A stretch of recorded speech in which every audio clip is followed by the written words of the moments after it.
बहुत बहुत स्वागत है आपका फाइनल ट्रेड में। नमस्कार, मैं हूं Deepanshu Bhandari. Mid week trading session चल रहा है बाजारों के लिए और थोड़ा सुस्ती का माहौल है। बिल्कुल एक सीमित दायरे में कारोबार होते हुए दिख रहा है। जो बात हो रही थी अनिल जी के साथ भी कि ऊपरी स्तरों पर बाजार को थोड़ी रेजिस्टेंस आती हुई दिख रही है, थोड़ा कंजेशन जोन में है बाजार, उसी का इंपैक्ट आप फिलहाल आते हुए देख रहे हैं। पर अच्छी बात यह है कि अगर ऊपर नहीं गया है तो बाजार नीचे भी नहीं गया है। अपने लेवल्स को रिस्पेक्ट करता हुआ, सारे लेवल्स को होल्ड करते हुए निफ्टी, बैंक निफ्टी एकदम सपाट इस समय। ग्लोबल क्यूज भी हैं ठीक ठाक और समझेंगे कि किस तरह से करनी है आपको आने वाले 1.5 घंटे के लिए तैयारी। और कल ऑफ कोर्स एक्सपायरी पर भी है हमारी नजर और अनिल जी भी हमारे साथ हैं तैयार। सर, इससे ज्यादा फ्लैट बाजार हो नहीं सकता। इससे पहले कि बाजार की चाल आपसे समझूं, एक बार बड़ी बातें क्या हैं ये बता दीजिए। बिल्कुल दीपा, और अब तक की बड़ी बातें ये है कि सीमित दायरे में बाजार में कारोबार होता हुआ दिखा है। 100 अंकों के दायरे में निफ्टी में उतार चढ़ाव दिखा है। 17,250 के रेंज में सपाट ट्रेड करता हुआ दिखा है और बैंक निफ्टी 35,000 के ऊपर 35,200 के करीब वक्त बिताता हुआ। सेंसेक्स 58,000 से थोड़ा सा नीचे। फार्मा और ऑटो शेयरों में हल्की फुल्की खरीदारी। स्मॉल कैप शेयर मजबूत है। मेटल, सरकारी कंपनियां, energy, real estate, infra, PSU bank थोड़े दबाव में है। डाउ फ्यूचर सुस्त है लेकिन सुस्ती हरे निशान की तरफ है। हल्के मजबूत 50 पॉइंट ऊपर। यूरोप में भी नहीं के बराबर का कामकाज और मूवमेंट बहुत ही हल्का। यूके के बाजार I think Friday, Saturday, Sunday, Friday, Monday, Tuesday के बाद आज खुले हैं और 1% की तेजी दिखा रहे हैं। तो वहां पर तो लंबी छुट्टी के बाद एक्शन आ रहा है। बाकी भी यूरोप के बाजार भी ठीक दिख रहे हैं सर। जैसे आपने कहा ग्लोबल बाजार तो बिल्कुल ठीक ठाक है। हमारे बाजार भी बिल्कुल फ्लैट हैं, ऊपर नहीं गए तो नीचे भी नहीं गए। वही जो कंजेशन जोन की एक बार बात हो रही थी कल भी, कैसे समझे? ऐसे ही रहेगा क्लोजिंग तक भी ऐसे ही सपाट एक्शन? हमारे बाजार दीप न अच्छे न खराब, एकदम सही है। एकदम सही है। सही है एकदम, ऐसे होने चाहिए। अच्छा, इसलिए नहीं कि छुट्टियों के वक्त हम काम कर रहे हैं, ऐसा नहीं है। परफेक्ट बाजार है। क्यों? देखिए, ग्लोबल संकेत आपके मिले जुले, कोई खास तेजी है मंदी के नहीं, न्यूट्रल है। इधर आपको बढ़ना है क्योंकि एफआईएस की तरफ से आंकड़े थोड़े बेहतर होते हुए दिख रहे हैं। बिकवाली का प्रेशर कम है, हल्की फुल्की खरीदारी, सो आप नीचे नहीं जा रहे हैं। बिल्कुल। वायदा कारोबार की मंथली एक्सपायरी है कल, उससे पहले आप थोड़े ओवरबॉट है। 1.35 1.4 के पुट कॉल रेशियो पर ओवरबॉट हो जाते हैं। तो ओवरबॉट की वजह से ऊपर स्तर पर आपको थोड़ा प्रॉफिट बुकिंग आना चाहिए, थोड़ा नीचे आना चाहिए, वो भी हो रहा है। सो इससे बढ़िया सही तरीके से ट्रेड नहीं हो सकता। और जब आपके पास इंडेक्स के ट्रेड के लिए जो संकेत हैं एकदम न्यूट्रल साइड पर है, रेंज बाउंड संकेत है, तो फिर ट्रेंड आपका क्या है? पिछले 3 दिनों में सुधरता हुआ दिखा है। सेंटिमेंट देखिए, सेंटिमेंट खराब नहीं है। Absolutely correct. ना ओमिक्रॉन का डर आज है, भले ही आंकड़े बढ़ रहे हो। हाँ। और बाकी संकेत अगर आपके ठीक और इशारा कर रहे हैं तो फिर क्या होना चाहिए? फिर खरीदारी आनी चाहिए आपकी ब्रॉडर मार्केट में, और वही हो रहा है। देखिए, मिड कैप स्मॉल कैप शेयरों में जो एक्शन हो रहा है, वहाँ पर जो खरीदारी होती दिख रही है, थोड़ी थोड़ी चुनिंदा ही सही, लेकिन वो बाजार का मूड माहौल दिखा रहा है। तो बिल्कुल परफेक्ट मार्केट है। यहाँ पर जो हम 2022 की बात करें, 2022 की तैयारी है। हाँ। ऐसे कई सारे सेशन आपको 2022 में देखने को मिलेंगे, उसका ट्रेलर ही है। बिल्कुल। जहाँ आपको कुछ होते नहीं दिखेगा, बहुत सीमित दायरे में दिखेगा, मूड आप नहीं बना पाएंगे, तेजी करें या मंदी करें, तब आपको बहुत ज़्यादा स्टॉक स्पेसिफिक होकर ट्रेड करना पड़ेगा, जो आसान काम नहीं है। बिल्कुल। लेकिन ये उसी का ट्रेलर है। पर मिड कैप स्मॉल कैप की जबरदस्त मूव। बाकी डेटा बहुत तगड़े बनते हुए दिख रहे हैं कल की एक्सपायरी के पहले, और मजेदार डेटा दीप, जो बस थोड़ी देर में मैं आपके पास फिर से डेटा पे डिटेल में बात करूंगा। बिल्कुल सर, तो थोड़ी देर में आपसे डेटा पर करेंगे चर्चा। पर आइए तब तक आपको बता दें आज जितनी भी खबरें आई हैं कौन से स्टॉक्स पर हैं, और साथ ही आने वाले दिनों के लिए कुछ ट्रिगर्स, जो भी एक्शन इवेंट होने वाला है। कुशल और वरुण है हमारे साथ तैयार। कुशल, गुड आफ्टरनून, बताएं कौन से ट्रिगर्स पर रखनी है नजर? Good afternoon Deepanshu. सबसे पहले आज जो 4 बजे पीएम मोदी मंत्रिपरिषद की बैठक होने वाली है, वहां पर हमारी नज़र रहेगी। तो वहां से क्या फैसले निकल कर आते हैं, हमारी नज़र इस पर बनी रहेगी। साथ ही कल के सत्र में काफ़ी सारे इवेंट्स हैं, जिसमें सबसे पहले तो दिसंबर सीरीज़ की एक्सपायरी, मंथली एक्सपायरी होती हुई दिखेगी। डिश टीवी की एजीएम भी है, और मोर इम्पॉर्टेंटली इंडिगो की एक्स्ट्राऑर्डिनरी जनरल मीटिंग होती हुई नज़र आएगी। तो यहाँ पर जो आर्टिकल ऑफ एसोसिएशन में बदलाव होने की बात है, वहाँ पर देखना होगा कि किस तरह के फैसले निकल कर आते हैं। आंध्रा शुगर स्टॉक स्प्लिट की एक्स डेट है, 10:2 में ये स्टॉक स्प्लिट होता हुआ दिखेगा। और साथ ही आप देखिए गेल, ये एक्स डिविडेंड होगा, 4 रुपये प्रति शेयर के डिविडेंड का इन्होंने ऐलान किया था। 31 दिसंबर ये भी काफ़ी इवेंटफुल डे रहेगा, जिसमें जनवरी सीरीज़ की शुरुआत होती हुई दिखेगी, और इसमें 10 नए स्टॉक्स जो हैं F&O लिस्ट में जुड़ते हुए दिखेंगे, जिसमें AB capital, Honeywell automation, IDFC, GNFC, NBCC, Hindustan copper, Balrampur चीनी, रेन इंडस्ट्रीज, सुप्रीम इंडस्ट्रीज और टाटा कम्युनिकेशन जो है यहाँ पर ऐड होते हुए दिखेंगे F&O सेगमेंट में। CMS इंफो सिस्टम्स उसकी लिस्टिंग भी होती हुई नजर आएगी 31 दिसंबर को ही। साथ ही मॉइल पर आपको बाईबैक की जो इनकी बाईबैक इन्होंने अनाउंस किया था उसकी रिकॉर्ड डेट 31 दिसंबर है। 694 करोड़ का ये कुल इशू साइज था, 205 रुपये प्रति शेयर जो है यहाँ पर ये वैल्यू तय की गई थी। एक्स डेट होता हुआ दिखेगा सोम डिस्टिलरीज का राइट्स इशू भी, छोटा राइट्स इशू है, करीब 17.5 करोड़ का, 35 रुपये प्रति शेयर पर यहाँ पर ये राइट्स इशू लेकर आए थे। भारत का फिस्कल डेफिसिट और साथ ही करंट अकाउंट डेटा भी आता हुआ नजर आएगा और साथ ही काफ़ी सारे बाजार जो हैं जर्मनी, जापान और साउथ कोरिया के ये बंद रहेंगे। साथ ही half day UK, France, Singapore और ऑस्ट्रेलिया के बाजारों में हमें देखने को मिलेगा। तो ये हैं आपके लिए कुछ ट्रिगर्स जहां पर आपको रखनी है नजर रखनी है आज की खबरों पर भी। आइए जानते हैं इसके बारे में वरुण के साथ। वरुण, गुड आफ्टरनून, बताइए। गुड आफ्टरनून दीप। तो सबसे पहले यहाँ पे हमने जो आपको खबर दी कि जनवरी में पवन हंस के जो विनिवेश है उसकी प्रक्रिया पूरी होने की यहाँ पे संभावना लगाई जा रही है। हिस्सा बिक्री के लिए 3 बोलियां जो है वो अब तक मिली है और ONGC इसमें करीब 49% के आसपास की जो पूरी हिस्सेदारी है वो बेचने वाली है। पवन हंस के जो वैल्यूएशन है 1000 करोड़ के आसपास है। इसके अलावा बजाज ऑटो, इस कंपनी को लेकर खबर आई, रॉयटर्स के हवाले से खबर है कि EV मैन्युफैक्चरिंग के लिए ये कंपनी पुणे में एक नया यूनिट लगाने वाली है। सालाना 5 लाख EV बनाने के लिए 300 करोड़ के आसपास का निवेश जो है वो ये कंपनी करने वाली है और जून 2022 से बाजार में नया EV जो है वो उतारने की योजना ये कंपनी बना रही है, यानी कि यहाँ से 6 महीने में आपको बजाज ऑटो का EV मार्केट में देखने मिलेगा। Orion pro solution, Kanpur metro project के लिए इस कंपनी को SBI से एक ऑर्डर मिला है। PG Electroplast LED TV manufacturing का काम जो है इस कंपनी ने शुरू किया है। यूनाइटेड ड्रिलिंग, इस कंपनी के लिए इंटरेस्टिंग खबर है कि यूके में 5 साल के लिए इस कंपनी को डिज़ाइन पेटेंट मिला है।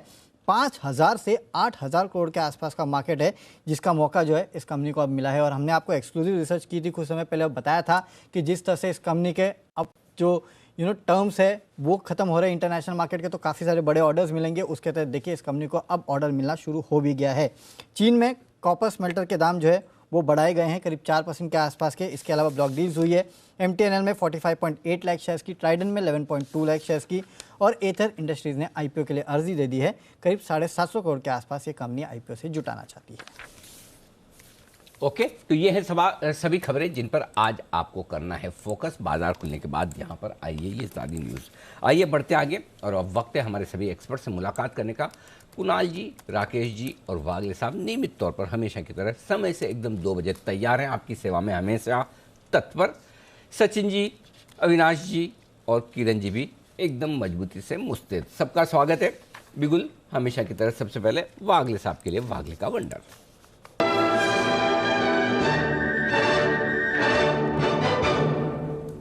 फरमाए वागले साहब।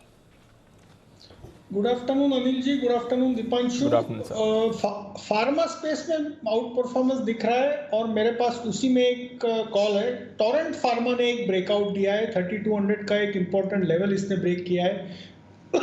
सॉरी, अभी 3220-25 के आसपास है, यहाँ पर ले ले 3210 तक बाय करे, ये रेंज होगी। मुझे लगता है ये 3300 तक 1 से 2 दिन में भी 3 दिनों में जाने के लिए तैयार है। 70 से 80 रुपए की मूव मुझे ऑन द अपसाइड दिखती है पोजिशनली। आपका स्टॉप लॉस 3185 का होना चाहिए। ओके, तो टोरेंट फार्मा पर करनी है आपको खरीदारी, इस समय एक्शन में आते हुए दिख रहा है। आइए एक बिगुल सचिन जी के लिए भी BTSTT।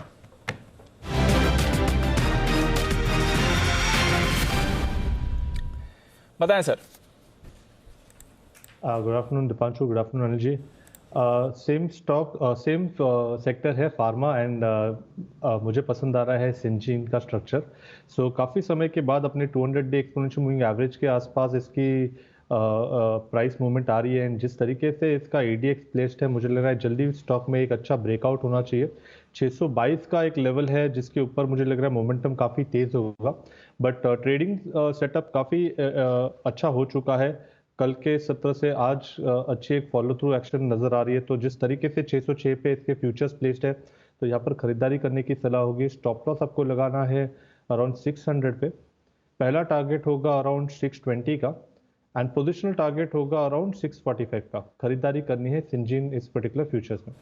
ओके, तो 620 और फिर एक बड़ा टारगेट 645 का, इन लेवल्स के लिए करनी है आपको खरीदारी। एक एक करके सारे फार्मा स्टॉक्स में ब्रेकआउट आ रहा है, तो सिंजीन अच्छा कर रहा है, टोरेंट अच्छा कर रहा है, इप्का लैब्स में हो रही है खरीदारी, बायोकॉन, एल्केम, ये सारे के सारे काउंटर्स, डिवीज ये भी एक और काउंटर है, लुपिन, एक एक करके सारे फार्मा स्टॉक्स में आपको इस समय ब्रेकआउट आते हुए दिख रहा है। लॉरस लैब्स वायदा कारोबार का टॉप गेनर है इस समय। बंसल जी जरा राय दें, लॉरस लैब्स ये हफ्ता बढ़िया रहा है इस काउंटर के लिए?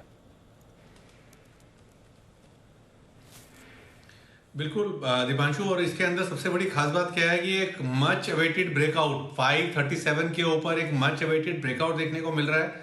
और अब चांसेस हैं दीपांशु यहाँ पर 585 590 के लेवल्स भी देखने को मिलेंगे। तो जिनके पास है होल्ड करें, जिन्होंने ऊपरी स्तरों का खरीद रखा है इन स्तरों पर एवरेजिंग की राय होगी लॉरस लैब के अंदर। तो ये है आपके लिए Laurus labs. Kiran ji, Alkem labs पर भी राय दें सर, इसमें भी ब्रेकआउट आते हुए दिख रहा है? Anil ji, very good afternoon. Alkem labs में बिल्कुल एक अच्छा खासा ब्रेकआउट देखने को मिला है पर लिक्विडिटी का कंसर्न है। आज अगर देखा जाए तो सिर्फ 57,000 शेयर्स ट्रेड हुए हैं। तो मेरा मानना है कि पोजिशनली अगर आप रखते हो तो ही है कि ये एक अच्छा मूव देखने को मिलेगा। 3600 का मेरा पहला टारगेट रहेगा और दूसरा 3650 का रहेगा। तो मेरा मानना है कि अभी जो लॉन्ग पोजीशंस है 3510 के स्टॉप लॉस के साथ होल्ड करने की सलाह है। फ्रेश बाय करना है तो आपको पोजिशनली रखना चाहिए, इंट्राडे के लिए नहीं होगा। तो ये है आपके लिए राय। पोजिशनली बढ़िया काउंटर लग रहा है एल्केम। इंट्राडे के लिए फिलहाल आप चाहें तो अवॉइड कर सकते हैं, बट पोजिशनली अगर आप देखें तो अच्छी मूव यहाँ पर आती हुई दिख रही है। कुणाल जी भी हैं हमारे साथ तैयार। और कुणाल जी, इप्का लैब्स लंबे समय बाद ये भी थोड़ा रेडार पर आते हुए दिख रहा है। सारे फार्मा काउंटर्स हैं, कुछ करना चाहिए सर इप्का में? देखिए, एक बड़ा अच्छा ब्रेकआउट आता हुआ चार्ट पर नजर आ रहा है दीपांशु। स्टॉक में बहुत जबरदस्त करेक्शन हुआ और करेक्शन के बाद अब लगता है कि बेस बनाकर इसमें एक ब्रेकआउट आता हुआ दिख रहा है। तो मैं काफी बुलिश हूं, मुझे लगता है 2300 तक के लेवल्स आते हुए दिख सकते हैं। अभी भाव को 2120 के आसपास है, तो मुझे लगता है यहां से एक 10% की तेजी और बन सकती है। बिल्कुल बाय करके चलना चाहिए। एक स्टॉप लॉस रखे 2060 पर और 2300 के टारगेट के लिए मेरी राय में इप्का में खरीदारी करें। तो 2300 के टारगेट्स के लिए इप्का में खरीदारी करके चलें। फार्मा यही एक जगह है जहां पर आपको रखनी है नजर। एक एक करके सभी काउंटर्स पर बढ़िया ब्रेकआउट आपको आते हुए दिखेंगे इस समय। एक मूव आ रही है यूनाइटेड ब्रूरीज में भी, इस पर भी थोड़ा थोड़ा एक्शन आ रहा है। 2 दिनों से थोड़ा मूव करने की कोशिश कर रहा है। जय ठक्कर भी है हमारे साथ। जय, यूनाइटेड ब्रूरीज पर नजर रखें या फिलहाल फार्मा के साथ ही जाना चाहिए? नहीं, दीपांशु, इनफैक्ट अगर आपको ध्यान रहेगा तो last time SPL mid cap में मैंने रेडी को पर एक कॉल दिया था और उसमें एक बहुत ही अच्छा मूव हमें देखने मिला था और अभी भी आज के ट्रेडिंग सेशन में भी अच्छा चल रहा है। ओवरऑल मुझे ऐसा लग रहा है कि ये सेक्टर में एक अच्छा मूव हमें देखने मिल सकता है। जहां तक यूबीएल का सवाल है, इसका एक जो हिसाब से ये स्टॉक ने अपने 200 डेमा पर एक अच्छा सपोर्ट लिया है दीपांशु, मुझे ऐसा लग रहा है कि एक अप मूव ये स्टॉक में from here on up to 1700 देखने मिल सकती है। 1565 के करीब ये स्टॉक ट्रेड कर रहा है। वीकली चार्ट्स पर भी अगर आप देखें तो पॉजिटिव क्लोज होने को है और मंथली चार्ट्स में भी ये पॉजिटिव क्लोज देने को है। तो आई थिंक ओवरऑल पर्सपेक्टिव से अगर आप देखेंगे डेली से लेके मंथली चार्ट तक, तो एक पॉजिटिव ट्रेंड बनाए रखा है इसने। 1700 तक के लेवल्स आपको शॉर्ट टर्म में देखने मिल सकते हैं। ऑन द डाउन साइड करीब 1480 1470 के आसपास का एक अच्छा सपोर्ट है। तो risk reward point of view भी बाई साइड पर एक अच्छा ट्रेड बनकर निकल रहा है यहाँ पे। ओके, तो बढ़िया ट्रेड यूनाइटेड ब्रूरीज पर भी आपको बनते हुए दिख सकता है। पर अविनाश जी भी पसंद है, मतलब पसंद है। फार्मा स्टॉक भी पसंद है। फार्मा स्टॉक भी कॉम्बिनेशन, ये दोनों पसंद है, फार्मा भी और ये भी, यूनाइटेड ब्रूरीज भी। जी अनिल जी, वो कहते हैं ना काफी समय के दवा और दारू। हाँ, तो ऐसी कौन सी समस्या है जिसमें दोनों करनी पड़ रही है आपको?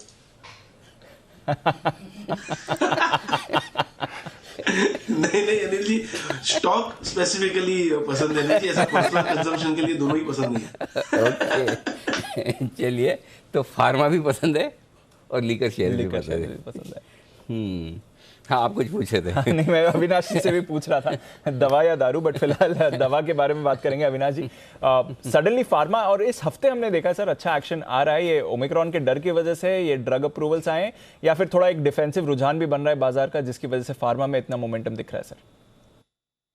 दीपांशु, मुझे लग रहा है कि दोनों ही रीजंस वैलिड है, लेकिन आई थिंक जो ड्रग अप्रूवल्स आया है ओमिक्रॉन के वायरस के लिए, मुझे लग रहा है कि काफी कंपनीज जो अभी 15 से 18 की उम्र में वैक्सीन सप्लाई करेगी, इसमें कैडिला की हमको लग रहा है काफी समय से स्टॉक स्टैग्नेंट था, तो यहाँ पे भी एक अच्छा अपमूव देखने की पॉसिबिलिटी रहेगी क्योंकि इनको सारे अप्रूवल्स गवर्नमेंट से मिले हैं। तो मुझे लग रहा है कि दोनों रीजंस वैलिड है और होपफुली ये 2 जनवरी से 15 से 18 एज के जो पॉपुलेशन के जो यंग लोग हैं उनको वैक्सीनेशन लगेंगी तो ऑब्वियसली मार्केट अनुमान करेगी कि कितना रेवेन्यू पोटेंशियल और कितनी बड़ी अपॉर्चुनिटीज ये फार्मा कंपनीज को मिलेगी। तो डेफिनेटली इस कारण से थोड़ी बहुत पॉजिटिविटी आपको आज फार्मा कंपनीज में देखने को मिली है। दूसरी एक ट्रेंड दीपांशु मैं बताना चाहता हूँ कि आज जो बजाज ऑटो का जो ईवी प्लांट शुरू करने का डिसीजन के बाद काफी ऐसे ऑटो कंपोनेंट कंपनीज है जो इनको सप्लाई करती है, इसमें काफी बड़ी हलचल देखने को मिली है। तो मैं निवेशकों को कहूंगा कि यहाँ पे क्लोज वॉच करें, स्पेशली अगर हम गैब्रियल इंडिया की बात करें, लुमैक्स ऑटो टेक्नोलॉजीज की बात करें, महिंद्रा सीआई, तो ये सारे शेयर्स काफी अच्छे लग रहे हैं क्योंकि होपफुली अगर वेंचर जून 22 तक प्रोडक्ट्स मार्केट में उतारता है तो ये सारी कंपनीज को हम एज्यूम कर सकते हैं कि फ्रेश ऑर्डर बिजनेस इस ईवी प्रोडक्ट के लिए भी मिलेगा और ये डेफिनेटली इनके अर्निंग्स के लिए और इनके फ्यूचर परफॉर्मेंसेस के लिए काफी अच्छी रही। तो ये है आपके लिए कुछ काउंटर्स जहां पर रखनी है नजर। अविनाश जी की तरफ से भी BASF यहां पर भी रखिए नजर।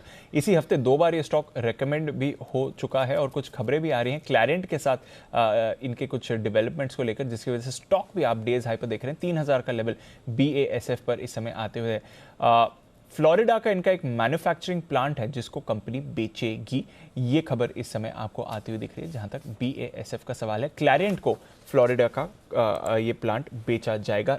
डिटेल्स निकालने की कोशिश करेंगे, कितना बड़ा प्लांट है, कितनी बड़ी डील हो रही है, रेवेन्यू कंट्रीब्यूशन कैसा है, बट डेफिनेटली खबर आने के बाद स्टॉक में थोड़ा आपको पॉजिटिव एक्शन बनते हुए दिख रहा है। BASF ये है काउंटर जहां पर रखनी है नज़र और रिसेंटली रिकमेंडेशन लिस्ट में भी था ये स्टॉक। राकेश जी, कुणाल जी की तरफ से 10 की कमाई का आइडिया था कल ही के ट्रेड में। कुणाल जी, $6 करोड़ में ये सौदा होने वाला है, ये इस समय डिटेल्स आती हुई दिख रही हैं। जरा बताएं, BASF चार्ट्स पर जबरदस्त उछाल इस समय आते हुए दिख रहा है। देखिए, चार्ट भी बहुत ज़बरदस्त है। मैंने और राकेश जी ने कल ही इसकी चर्चा की थी। 3000 के लेवल्स को भी ये स्टॉक निकाल चुका है, एक एवरेज के ऊपर अब ट्रेड कर रहा है। और सबसे अच्छी बात दीपांशु ये है कि इसमें एक डबल बॉटम पैटर्न बना है जिसके बूते पर मुझे लगता है कि 3300-3400 का रास्ता तो बहुत आसानी से ये तय कर लेगा। और ये एक long term positional portfolio stock है जिसको अगर मध्यम अवधि के लिए रखते हैं तो हमने जैसे टारगेट की बात की थी कि 3600-3700 के लेवल्स आते हुए दिखेंगे, तो वो लेवल्स भी यहाँ पर आएंगे। तो जिन्होंने खरीदा है बिल्कुल होल्ड करने की राय। ओके, जिन्होंने खरीदा है बिल्कुल होल्ड करके चलें। BASF जबरदस्त स्पाइक इस खबर के आने के बाद आपको स्टॉक पर आते हुए दिख रहा है। पर आइए, किरण जी भी एक कॉल दे रहे हैं, बिगुल उनके लिए किरण का कमाल।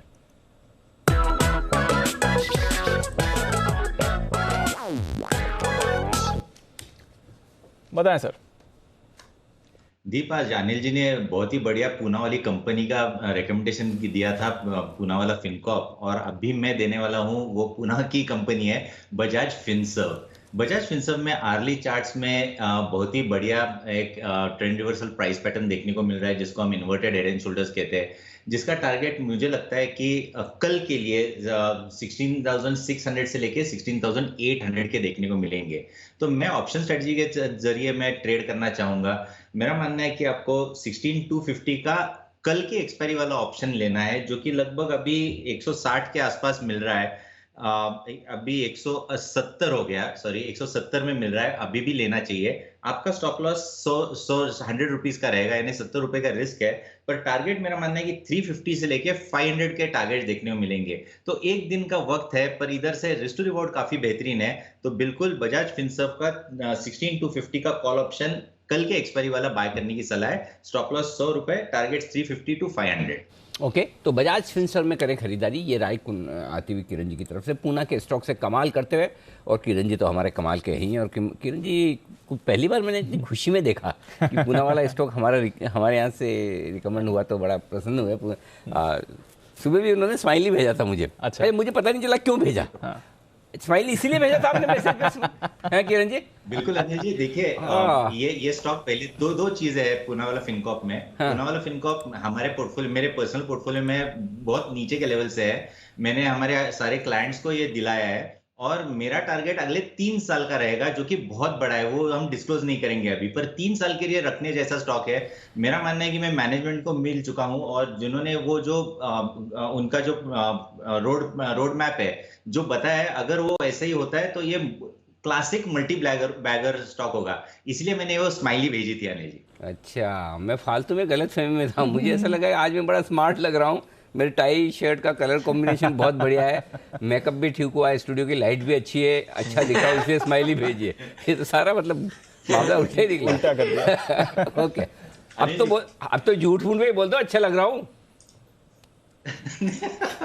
वो तो हमेशा क्यों ऐसा वो बात बताने की भी नहीं है। पर अनिल जी देखिए, जो बजाज फाइनेंस ने किया था, बजाज फिनसर्व ने किया है, वही प्लान है बजाज फिनकॉर्प के। तो मेरा मानना है कि जब बजाज फाइनेंस बजाज फिनसर्व ने रिटर्न दिलाया पिछले 5-6 सालों में, वैसे ही रिटर्न आपको इधर मिलेगा। और बजाज फिनसर्व, बजाज फाइनेंस, ये जो कंपनीज है वो भी इधर से बहुत अच्छे करते नजर आ जाने चाहिए आते सालों में। बात वही है कि प्लान्स बहुत तगड़े हैं, इसमें कोई डाउट नहीं, पेरेंटेज स्ट्रांग है, बस एग्जीक्यूशन ये की है। अगर इसीलिए मैंने सुबह कहा भी कि जितना कहा उसका 75% भी कर लेंगे ना, हाँ वो आप बोल ही रहे थे, कमाल धमाल ही हो जाएगी। और एक और इंटरेस्टिंग चीज दीप देखिए, आज ये बड़ा तगड़ा खुलासा हुआ है, ये चौथे एक्सपर्ट हैं आज जिनके पोर्टफोलियो में पूनावाला फिनकॉर्प निकला है। बिल्कुल, कुणाल जी, राकेश जी, एक और कौन थे, हिमांशु जी और चौथे हमारे किरण जी, जिनके पास पूनावाला फिनकॉर्प है। आइए बढ़ते आगे, एक इंटरेस्टिंग रिसर्च आपके लिए आ रही है, लेकिन उससे पहले जल्दी से एक बिल्कुल सचिन जी के लिए, सचिन का BTST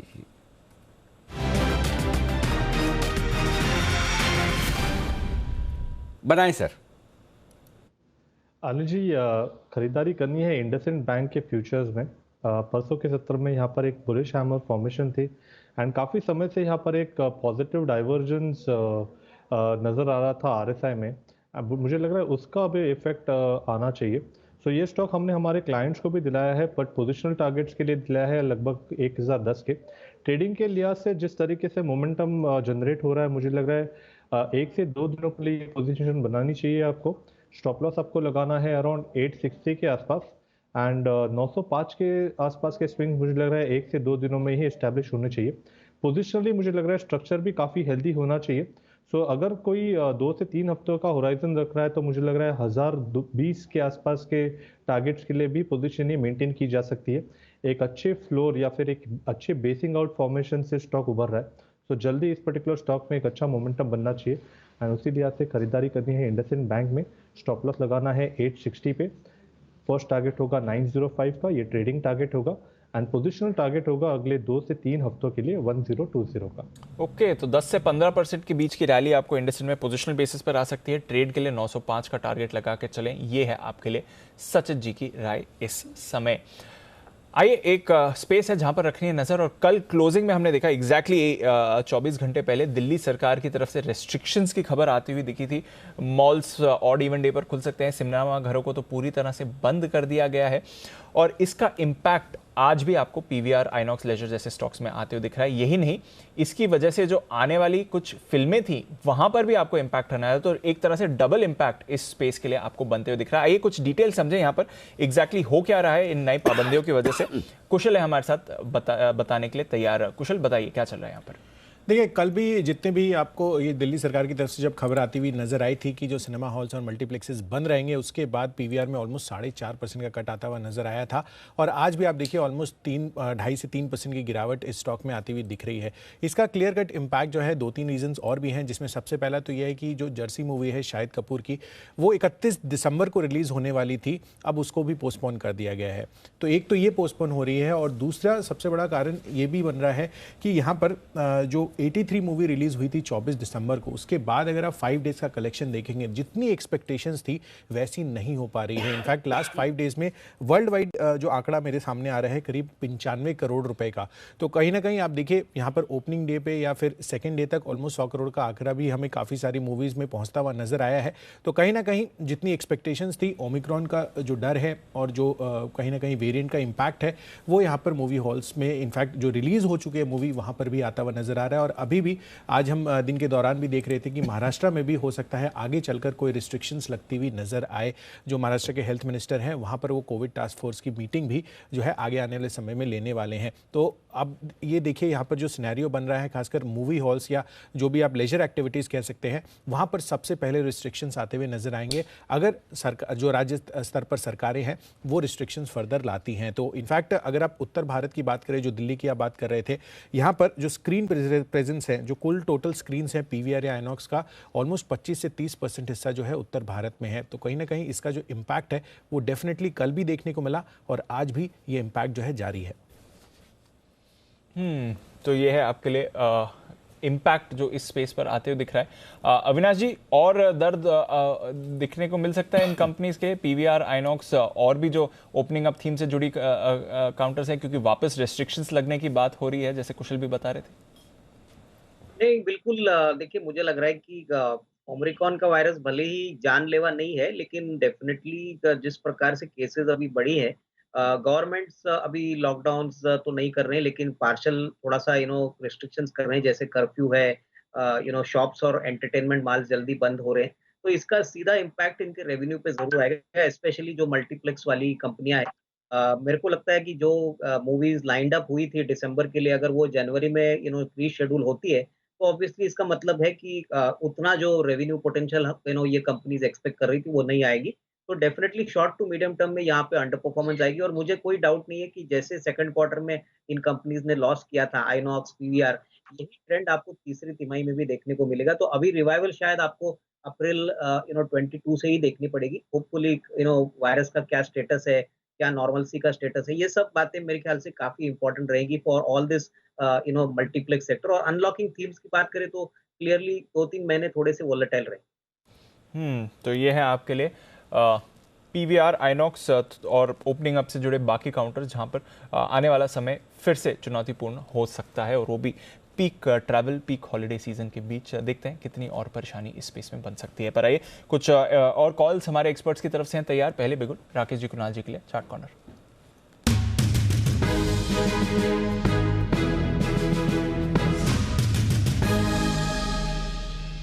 बताएं सर। दिपांशु, हमारा चार्ट कॉर्नर पिक है आइशर मोटर। आइशर मोटर में खरीदारी की राय है। इसमें एक रिवर्सल देखने को मिल रहा है, एक पॉजिटिव क्रॉसओवर है बोथ लीडिंग और लैगिंग इंडिकेटर्स पर। ओवर टू कुणाल जी। देखिए दीपांशु, विशेष पैटर्न बना है जिसको डबल बॉटम पैटर्न कहते हैं, और बिल्कुल picture perfect text book example है इसका, और ब्रेकआउट आता हुआ दिखाई पड़ रहा है। सारे ऑटो काउंटर्स जो कि काफी समय से दबे हुए थे, वापस से सिर उठाते हुए दिख रहे हैं। आइशर मोटर्स में खरीदारी करें। यहां पर मौजूदा भाव के हिसाब से एक स्टॉप लॉस रख लें, 2515 2515 पर स्टॉप लॉस रखना है। पहला टारगेट 2650 रुपए का, इवेंचुअल टारगेट 2725 का होगा। ओके, आइशर मोटर्स पे खरीदारी करने का है। कौन सा पैटर्न बताया? डबल टॉप नहीं, double bottom. Double bottom Anil ji. अच्छा, कभी ऐसा हुआ है कि आपको लग रहा हो कि डबल बॉटम पैटर्न बनाओ और बंसल जी को लगा कोई और वाला पैटर्न बनाओ? पैटर्न भी तो एक ही चार्ट में बहुत सारे बन सकते होंगे, ऐसा तो नहीं होता होगा कि एक ही तरह का बनता होगा? नहीं अनिल जी, एक समय पर हो सकता है कि एक समय पर दो पैटर्न्स बन जाएं। बंसल जी कुछ और देखें, मैं कुछ और देखूं, फिर तो अनिल जी ऐसा बिल्कुल हो सकता है। अब अनिल जी देखिए, आप में इतने सारे गुण हैं, कोई गुण बंसल जी को नजर आते हैं, कुछ मुझे नजर आते हैं, तो अनिल जी बिल्कुल वैसा ही है। आजकल ये आप दोनों ने नया रास्ता ढूंढ लिया है, जहाँ पे मैं इसको पकड़ने की कोशिश करता हूँ मेरी तारीफ कर देते हैं, फिर मैं क्या करूँ, चलो जाने दो। इसका क्या सॉल्यूशन निकाला है? कुछ सोचना पड़ेगा इसके बारे में। चलो, आप मेरे गुणों की बात ही कर रहे हो तो मैं छोड़ देता हूँ। अच्छा, मैं वही सोच रहा था कि अगर दोनों को अलग अलग चार्ट पैटर्न नजर आए तो कौन सा माना जाता है? मैं खाली ये जानना चाहता था बस, अपर हैंड किसका है। हाँ, मतलब किसका वाला चार्ट पैटर्न माना जाता? मुझे ऐसा लगता है बंसल जी छोड़ देते, बंसल जी छोड़ देते, ठीक है जो कुणाल जी बोल रहे वही कर लो। क्यों बंसल जी? नहीं, बिल्कुल अनिल जी सही बोला। अनिल जी देखिए, मुझे सिर्फ एक ही पैटर्न आता है, राउंडिंग बॉटम, जिसके साथ आई एम मैरिड टू। बाकी अनिल जी मुझे कुछ दिखता ही नहीं है, तो जो कुणाल जी को दिखता है वही ठीक होता है अनिल जी। ओके, एक ही पैटर्न है चार्ट पे जिसके साथ शादी की है बंसल जी ने, बाकी सारे पैटर्न जो है उनके टाइम पास वाले। नाम के हिसाब से तो नहीं है, थोड़ा टफ नेम है तो फिर हाँ, ये वाला आसान पैटर्न भी है जो उनके लिए। आइए चलते हैं वागले साहब के पास, बिगुल वागले का वंडर।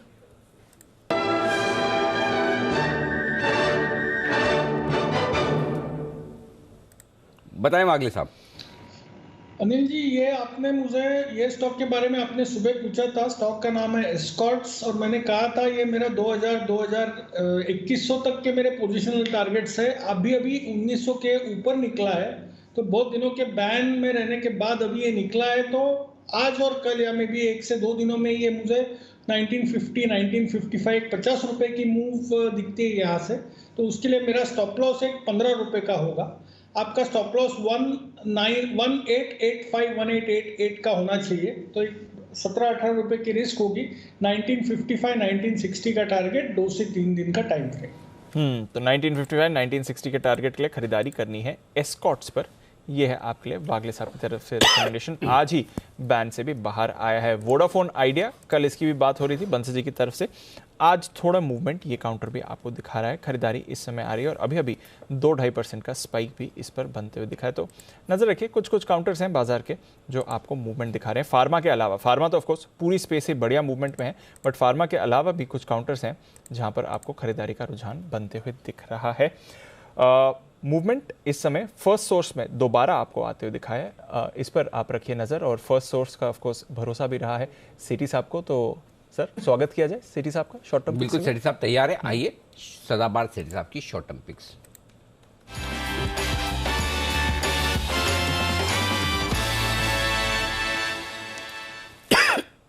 स्वागत है सेठी साहब आपका। बताएं सर, दोनों खरीदारी का इरादा, दोनों कैश के स्टॉक्स? हाँ, गुड आफ्टरनून अनिल जी। दोनों कैश मार्केट के स्टॉक्स और दोनों में खरीदारी करनी है अनिल जी। आज तो अंदाजा लगाना कोई मुश्किल काम है ही नहीं। बिल्कुल जिस तरह से कैश मार्केट के स्टॉक्स में एक्शन है, आप तो वैसे भी बिना एक्शन वाले मार्केट में भी और कमजोर मार्केट में भी अच्छे पिक्स ढूंढ ही लाते हो, तो फिर इनकी तो कहनी क्या। और कई सारे स्टॉक्स जो सेठी साहब की रिकमेंडेशन लिस्ट में हाल ही में रहे, कमाल करते हुए दिख रहे हैं। जबरदस्त एक्शन में आज है। मिड कैप शेयरों में जो तेजी बनी है जबरदस्त होती दिख रही है। बताएं सर, पहला स्टॉक। बिल्कुल अनिल जी, जो आज का पहला स्टॉक है, स्टॉक का नाम है अनूप इंजीनियरिंग, ANUP इस नाम से सिंबल है। 1016 का प्राइस अभी NSE में ट्रेड हो रहा है इस स्टॉक का। ये अरविंद लिमिटेड से डीमर्ज हुई हुई कंपनी है। संजय लाल भाई ग्रुप की इंजीनियरिंग कंपनी है जो कि क्रिटिकल कंपोनेंट्स बनाती है ऑयल एंड गैस, फिर fertilisers, chemicals, power, pharma, aerospace, इन सब इंडस्ट्रीज के लिए। और अनिल जी, मेरा मानना है कि जिस तरह से भारत में अब जो ग्रोथ वापस से शुरू हुई है, केपेक्स पे बिल्कुल फोकस है सबका। और ये जो मैन्युफैक्चरिंग इंडस्ट्रीज है, उनके लिए ये चूंकि काम करती है, तो मैं एक बहुत ही ब्राइट फ्यूचर इस कंपनी के लिए देखता हूँ। और छोटी साइज की कंपनी, और हमने हाल ही में देखा L&T, सीमेंस, ABB सब में धुआंधार तेजी बनी है। इस स्टॉक में भी मुझे लगता है यहाँ से बहुत अच्छे अपसाइड आने चाहिए। सितंबर क्वार्टर भी बहुत ही दमदार था। 15 करोड़ का पैट था, जो कि पिछले साल 11 करोड़ का था, और क्वार्टर ऑन क्वार्टर देखेंगे तो 8 करोड़ का पैट था। फंडामेंटल्स बहुत ही अच्छे हैं। ऑपरेटिंग प्रॉफिट मार्जिन है 22%, रिटर्न ऑन कैपिटल एम्प्लॉयड 18%, एक जीरो डेट कंपनी है। और 14.2% FIS का स्टेक है, जिसमें HDFC है, फिर न्यू इंडिया एश्योरेंस है। बाकी एबेकस फंड, जिसकी फैन फॉलोइंग आजकल बहुत ज्यादा है, सुनील सिंघानिया जी का एबेकस फंड, वो भी इस कंपनी में 5.79% स्टेक ओन करती है। वैल्यूएशन के लिहाज से इन लेवल्स पे बहुत ही सस्ता है। 16 के मल्टीपल पे स्टॉक ट्रेड करता है। तो मैं इस स्टॉक पे बुलिश हूँ। मेरा इसमें शॉर्ट टर्म का टारगेट है 1060 रुपए का, स्टॉप लॉस रखना 990 रुपए। अनूप इंजीनियरिंग है पहला स्टॉक। क्या बात है सेठी साहब के, बात करते करते दौड़ लगाता हुआ 40 रुपए की तेजी यहाँ से दिखा चुका है। 1050 के आसपास आता हुआ दिख रहा है और आपका 1060 का टारगेट बेहद नजदीक आ रहा है। आज के आज ही आने की तैयारी में। ऐसे में कुछ और रिवाइज ऊपर के टारगेट देना चाहेंगे सेठी साहब?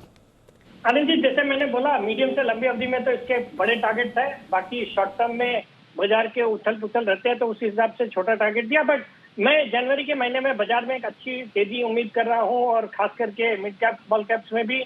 तो मुझे लगता है ये स्टॉक को आप 1100 तक के लेवल्स के लिए भी रख सकते हैं। अपने स्टॉप लॉसेस को ट्रेल करना है। जनवरी 2023? नहीं 2021 अनिल जी, 2022 2022 पकड़ा गया 2021 निकल गया। गुगली डाल दी। 2022 वाला ही ना, ये जो अभी आ रहा है 2-4 दिन बाद, वही वाला। ठीक है, ओके, ठीक है। Anup engineering, Anup engineering SIP stock पे हमारा रह चुका है 3 जून को। हमारी रिकमेंडेशन लिस्ट में रहा 880 के आसपास। हालांकि उतना प्रदर्शन नहीं किया उसने, अच्छा मतलब ठीक है, रैली की थी, उसके बाद थोड़ा कूल ऑफ हुआ, फिर से अब मूवमेंट दिख रहा है। बिल्कुल, अरविंद ग्रुप में जो रिस्ट्रक्चरिंग हुई थी उसमें से ये इंजीनियरिंग कंपनी के तौर पर अलग से निकला था। बेहतरीन स्टॉक है, पोर्टफोलियो में रखने लायक। दूसरा स्टॉक बताएं सेठी साहब।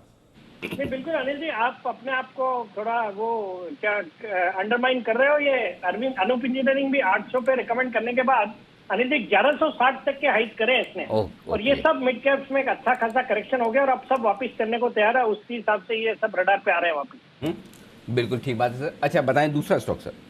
दूसरा स्टॉक अनिल जी जो है वो स्टॉक है टेक्नो इलेक्ट्रिक, जो कि अभी 240 के लेवल पे ट्रेड करता है। टेक्नो ई नाम से सिंबल है। ये कंपनी पावर इंफ्रास्ट्रक्चर के स्पेस में है, जो कि ईपीसी और ओएनएम कॉन्ट्रैक्ट लेती है। और दूसरा जो बड़ा अपॉर्चुनिटी वाला बिजनेस ये कंपनी के पास है वो है स्मार्ट मीटरिंग सॉल्यूशन, जो कि हम देख रहे हैं सरकार का पूरा फोकस है स्मार्ट मीटर्स के ऊपर, और उसमें भी ये कंपनी काफी अग्रणी कंपनी है। अच्छी ऑर्डर बुक है करीबन 2500 करोड़ की। फिर आपके बहुत ही दमदार नतीजे भी रहे हैं, इस सितंबर तिमाही के भी नतीजे बहुत अच्छे थे। और FISDI इस कंपनी पे 32% स्टेक ओन करते हैं, जिसमें कोटक, SBI जितने नामी गिरामी फंड्स है सभी इसमें है। और बहुत ही सॉलिड फंडामेंटल्स है। ऑपरेटिंग प्रॉफिट मार्जिन है 27%, डेट इक्विटी रेशियो है निल। बाकी वैल्यूएशन के लिहाज से ये भी स्टॉक बहुत ही सस्ता है। अपने जो इसके हाइज थे, ईयरली हाइज 362 के थे, वहां से अच्छा खासा करेक्ट होके अभी 240 के लेवल पे मिलता है। और यहाँ पे 15 के ट्रेलिंग 12 मंथ्स के EPS पे ये ट्रेड कर रहा है, जो कि बहुत ही सस्ता लग रहा है। मुझे लगता है इस स्टॉक को यहाँ पे खरीदे। 265 का मेरा शॉर्ट टर्म टारगेट है और 230 रुपए का स्टॉप लॉस। तो ये स्टॉक भी मुझे याद है सेठी साहब, हमने SIP में रिकमेंड किया था, उस समय काफी भागा भी था। प्रोमोटर की शेयर होल्डिंग फुल है 75%, कुछ 15-20% फंड्स के पास है, मुश्किल से 4-5% फ्लोटिंग स्टॉक है। आशीष भी हमारे साथ। आशीष याद करो। हाँ सर, ये आपने पढ़ा था। बिल्कुल सर, रिकमेंड किया था। स्टॉक में तेजी भी आई थी स्टार्टिंग में, और उसके बाद बड़ा गिरा भी था। आई थिंक 1-2 दिन में ही कुछ फंड की सेलिंग किसी फंड की सेलिंग आई थी, तब तेजी से गिरा भी था, करेक्शन आया था, है ना। 70-80 रुपए तब काफी लोग बोल, नहीं 70-80 तो नहीं, लेकिन काफी अच्छा खासा गिरा था, 15-20%। 30 जुलाई को हमने बात करी थी, ओके 300 का था, 300, और उसके बाद इस पर एक शार्प रिएक्शन आया था वो फंड की सेलिंग का। करेक्ट। तो लेकिन अब मुझे अच्छे से याद आ गया, क्योंकि हम सोचे थे कि फ्लोटिंग स्टॉक काफी कम है।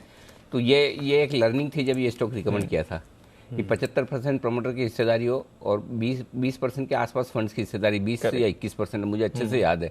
तो ये लगता था कि फ्लोटिंग स्टॉक नहीं तो सप्लाई कहाँ से आएगी, लेकिन तभी ये चीज़ समझ में आई कि जब फ्लोटिंग स्टॉक कम हो और तब एक आध फंड भी बेचने आ जाए तो स्टॉक का क्या हाल हो सकता है। एग्जैक्टली। बट फंडामेंटल स्टॉक बहुत ही मजबूत है। सेठी साहब, आपको याद है? हाँ बिल्कुल अनिल जी, मुझे याद है जिस दिन आपने ये कवर किया था उस दिन शायद 20% का सर्किट ही लग गया था इसमें। ये जो 362 के हाइट है, मुझे लगता है उसी दिन लगे थे 362 के हाइट, और उसके बाद उसी दिन ये ऊपर से करेक्ट भी हो गया था। बट एक सॉलिड कंपनी है, इतने सारे फंड्स इसमें है, और कई बार होता है ना, कई स्टॉक्स अनडिटेक्टेड अनआइडेंटिफाइड रह जाते हैं, छुपे हुए रह जाते हैं। तो उसी तरह की कैटेगरी का स्टॉक है। मुझे बिजनेस प्रोस्पेक्ट्स भी बहुत अच्छे लग रहे हैं, और जिस तरह के फंड्स इसमें है, ये स्टॉक मुझे लगता है मीडियम से लंबी अवधि में यहाँ से बहुत अच्छा अपसाइड दिखा सकता है। ओके, तो ये है आपके लिए टेक्नो इलेक्ट्रिक। बहुत ही बढ़िया। आज दोनों स्टॉक सेठी साहब ने जो चुने फंडामेंटली हमारी रिकमेंडेशन लिस्ट में भी बेहतरीन क्वालिटी के शेयर। वैसे भी सेठी साहब के शेयर तो अच्छी क्वालिटी के हमेशा होते ही होते हैं। बिल्कुल। तो बेहतरीन रिकमेंडेड स्टॉक्स जहां पर आपको अच्छी मूव अब फिर से आती हुई दिख सकती है। पर आइए, बाजार में किस तरह की मूव आएगी, क्या सपाट रहेंगे या फिर क्लोजिंग तक थोड़ा और एक्शन बनेगा, आइए जानते हैं मार्केट स्ट्रैटेजी अनिल जी के साथ।